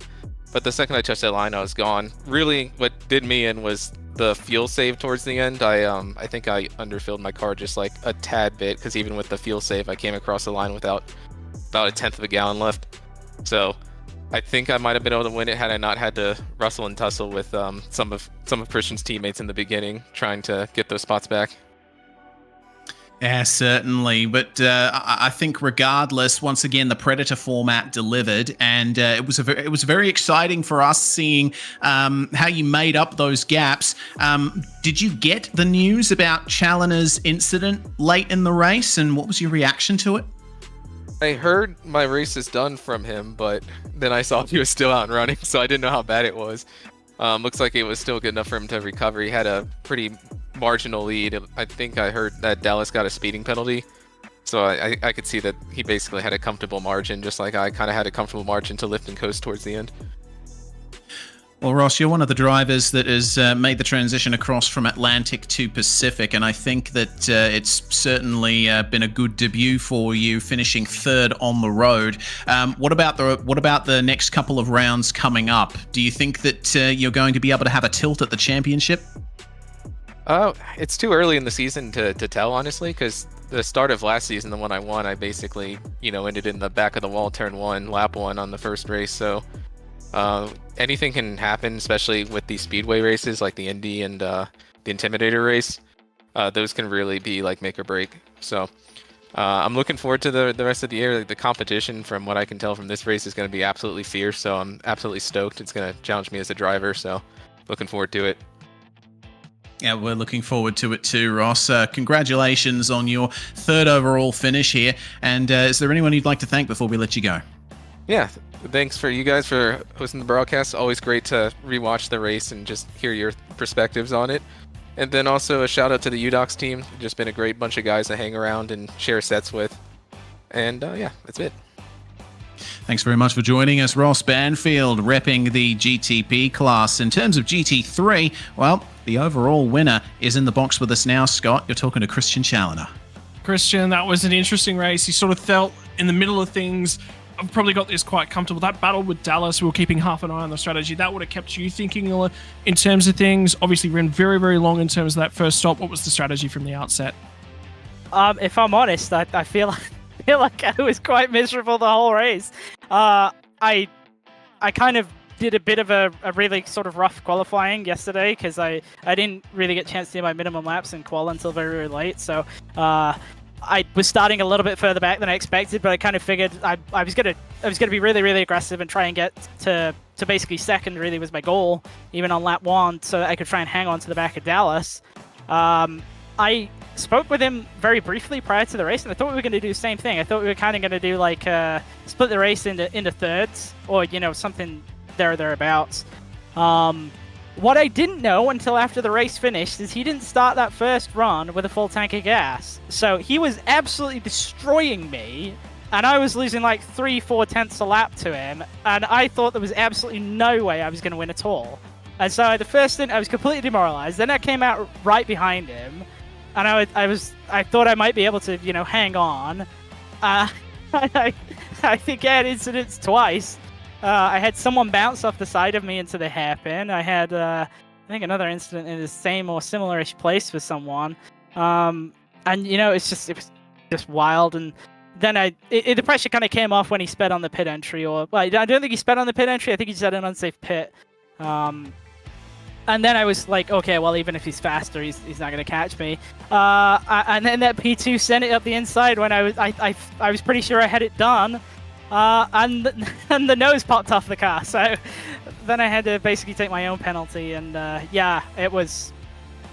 I don't know. I felt like I got probably very, very lucky. I think Dallas was honestly probably a little bit quicker than I was. And the class balance, to be honest, was very, very favorable to GT3s here. I think we were never really concerned about the P2s beating us, and the GTPs probably had about a 50-second bigger disadvantage than they should have done. So if I'm honest, it's probably the least happy I've ever been to win a race, and certainly, the kind of one of the wildest ones. But yeah, not obviously a bad way to start the season. So, mate, yeah. talk us through a little bit about that mindset, because we were sitting here in the comments box, and I just said on the off chance these guys at the start of the race, I think Dallas has actually not filled the tank here. But no, nobody would do that. That just seems right off the wall, and you're sitting there and going, that demoralization, did that actually hurt your lap times through that middle of the race? Because you went, oh, okay, well, I guess it's just second, no one fighting for it this point in time. Yeah. Do you think that actually had a visible effect? 100%. It absolutely did. Even in the first stint when I was trying to catch up with him, I was pushing way harder than I should have been, and I was probably... the lap times were all over the place, completely inconsistent. I had to basically back myself down, accept that I wasn't going to win the race, and just go, okay, well, I'll continue to pull away from third, and, maybe something happens to him, or, I just finished second. I truthfully had 10 laps into the race, I was like, I'm finishing second. And that's if we even beat the GTPs. So yeah, that absolutely worked. It worked on a psychological level. It didn't work on a pure strategy level because I gained it all back, but it was very confusing and yeah, absolutely demoralizing for sure. So it's an interesting strategy. I might consider that in the future, actually. Ladies and gentlemen, you just heard this. Throw 10 laps of fuel in to start the Daytona 24. Demoralize your opponents. That's the way to go. In terms of the late race battling and the traffic situations, do you feel with the Predator style format that the GTPs and the LMP2s, they're rewarded for being a lot more aggressive through the traffic because they just have to be? There's that traffic differential number is very, very difficult to quantify. When you come across traffic and lap it, you just got to be aggressive, but the format rewards it because there's rules backing that up as well. Yeah, it absolutely does, and so it's interesting. I ended up coming in here a little bit late because I actually went to the wrong Discord, and I realized I was in the Split 2 Discord for waiting for interview. And Robert Northway popped in there, and I believe he won Split 2 in GTPs, and we were actually talking about that a little bit. And he was saying the same thing. He was like, because we're racing against you, we're incentivized to be aggressive, and we can't just wait behind you. We have to try and pass you like you're in the same class as us. So, I totally get it. my frustration really wasn't with the people who were, I don't want to say the people at the front of the field, but the people who hadn't had issues in their own race and, were on the lead lap and everything for their class. I absolutely understood them being aggressive. They have no idea where they are in the race relative to me. They're effectively racing me. So I completely understand it. Where I think we need a little bit of a difference, and to be honest, this was really true of some GT3s as well, is that the guys who were not in a fight or who were laps down were still equally as aggressive. And that was that was pretty frustrating. I mean, that was really the cause of my additional pit stop, was being overtaken by a car who I think plus minus 10 seconds around and wasn't fighting anyone with 5 laps to go. So yeah, the format's part of it, and I'm okay with the format being part of it, but I think it was a little bit more contact sport than it probably needed to be. Oh, look, I mean, if you want contact sport, obviously there are classes for that, and I think we will get to one of those in being the TCRs at the mountain, certainly later in terms of the championship. The Predator format, pros and cons of it, traffic aggressiveness is one. I mean, I think the format is a success overall. It's something unique and something that we don't see anywhere else. When you stepped into this from a GT3 mindset, you were thinking, okay, we might have a little bit of an advantage here, but was that sort of the goal? You just go, I just feel more confident in the GT3 car. I feel like I can put my best foot forward there. Yeah, I mean, the GT3 class is literally my day-to-day work on this service. So, yeah, I kind of feel like it's almost mandatory if they're available in the race for me to go into them. And I've kind of made a bit of an effort. I'm running a couple of other leagues and, driving the Ferrari more, because to be honest, it's a car that I want to actually understand this specific car a little bit better, because it's probably the least suited to my specific driving style of any of the cars in the class. That's not to say I don't like it. I really do like it, but it's just I'm trying to learn something from every race I do in it and everything. So, yeah, that's kind of why I ended up in the GT3 and in the Ferrari specifically. There was nothing more to it than that. Predator format though, for sure, is cool. It was fun last year. The one thing that I guess I am kind of interested in is maybe.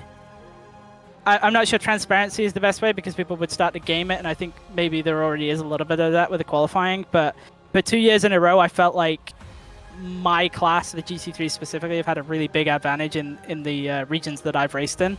It was exactly the same last year, actually, where if it wasn't for an incident that caused me to have another pit stop, I would have been well clear of the field. And I don't think that is purely on driving. I really think that, Ross, Tom, Nathan in the GTPs really shouldn't have been as far back as they were. They should have been closer. Honestly, with having to do that last pit stop, Ross should have won by miles. But I would like them to kind of take this race into consideration a bit for tomorrow, because I think it'll help out.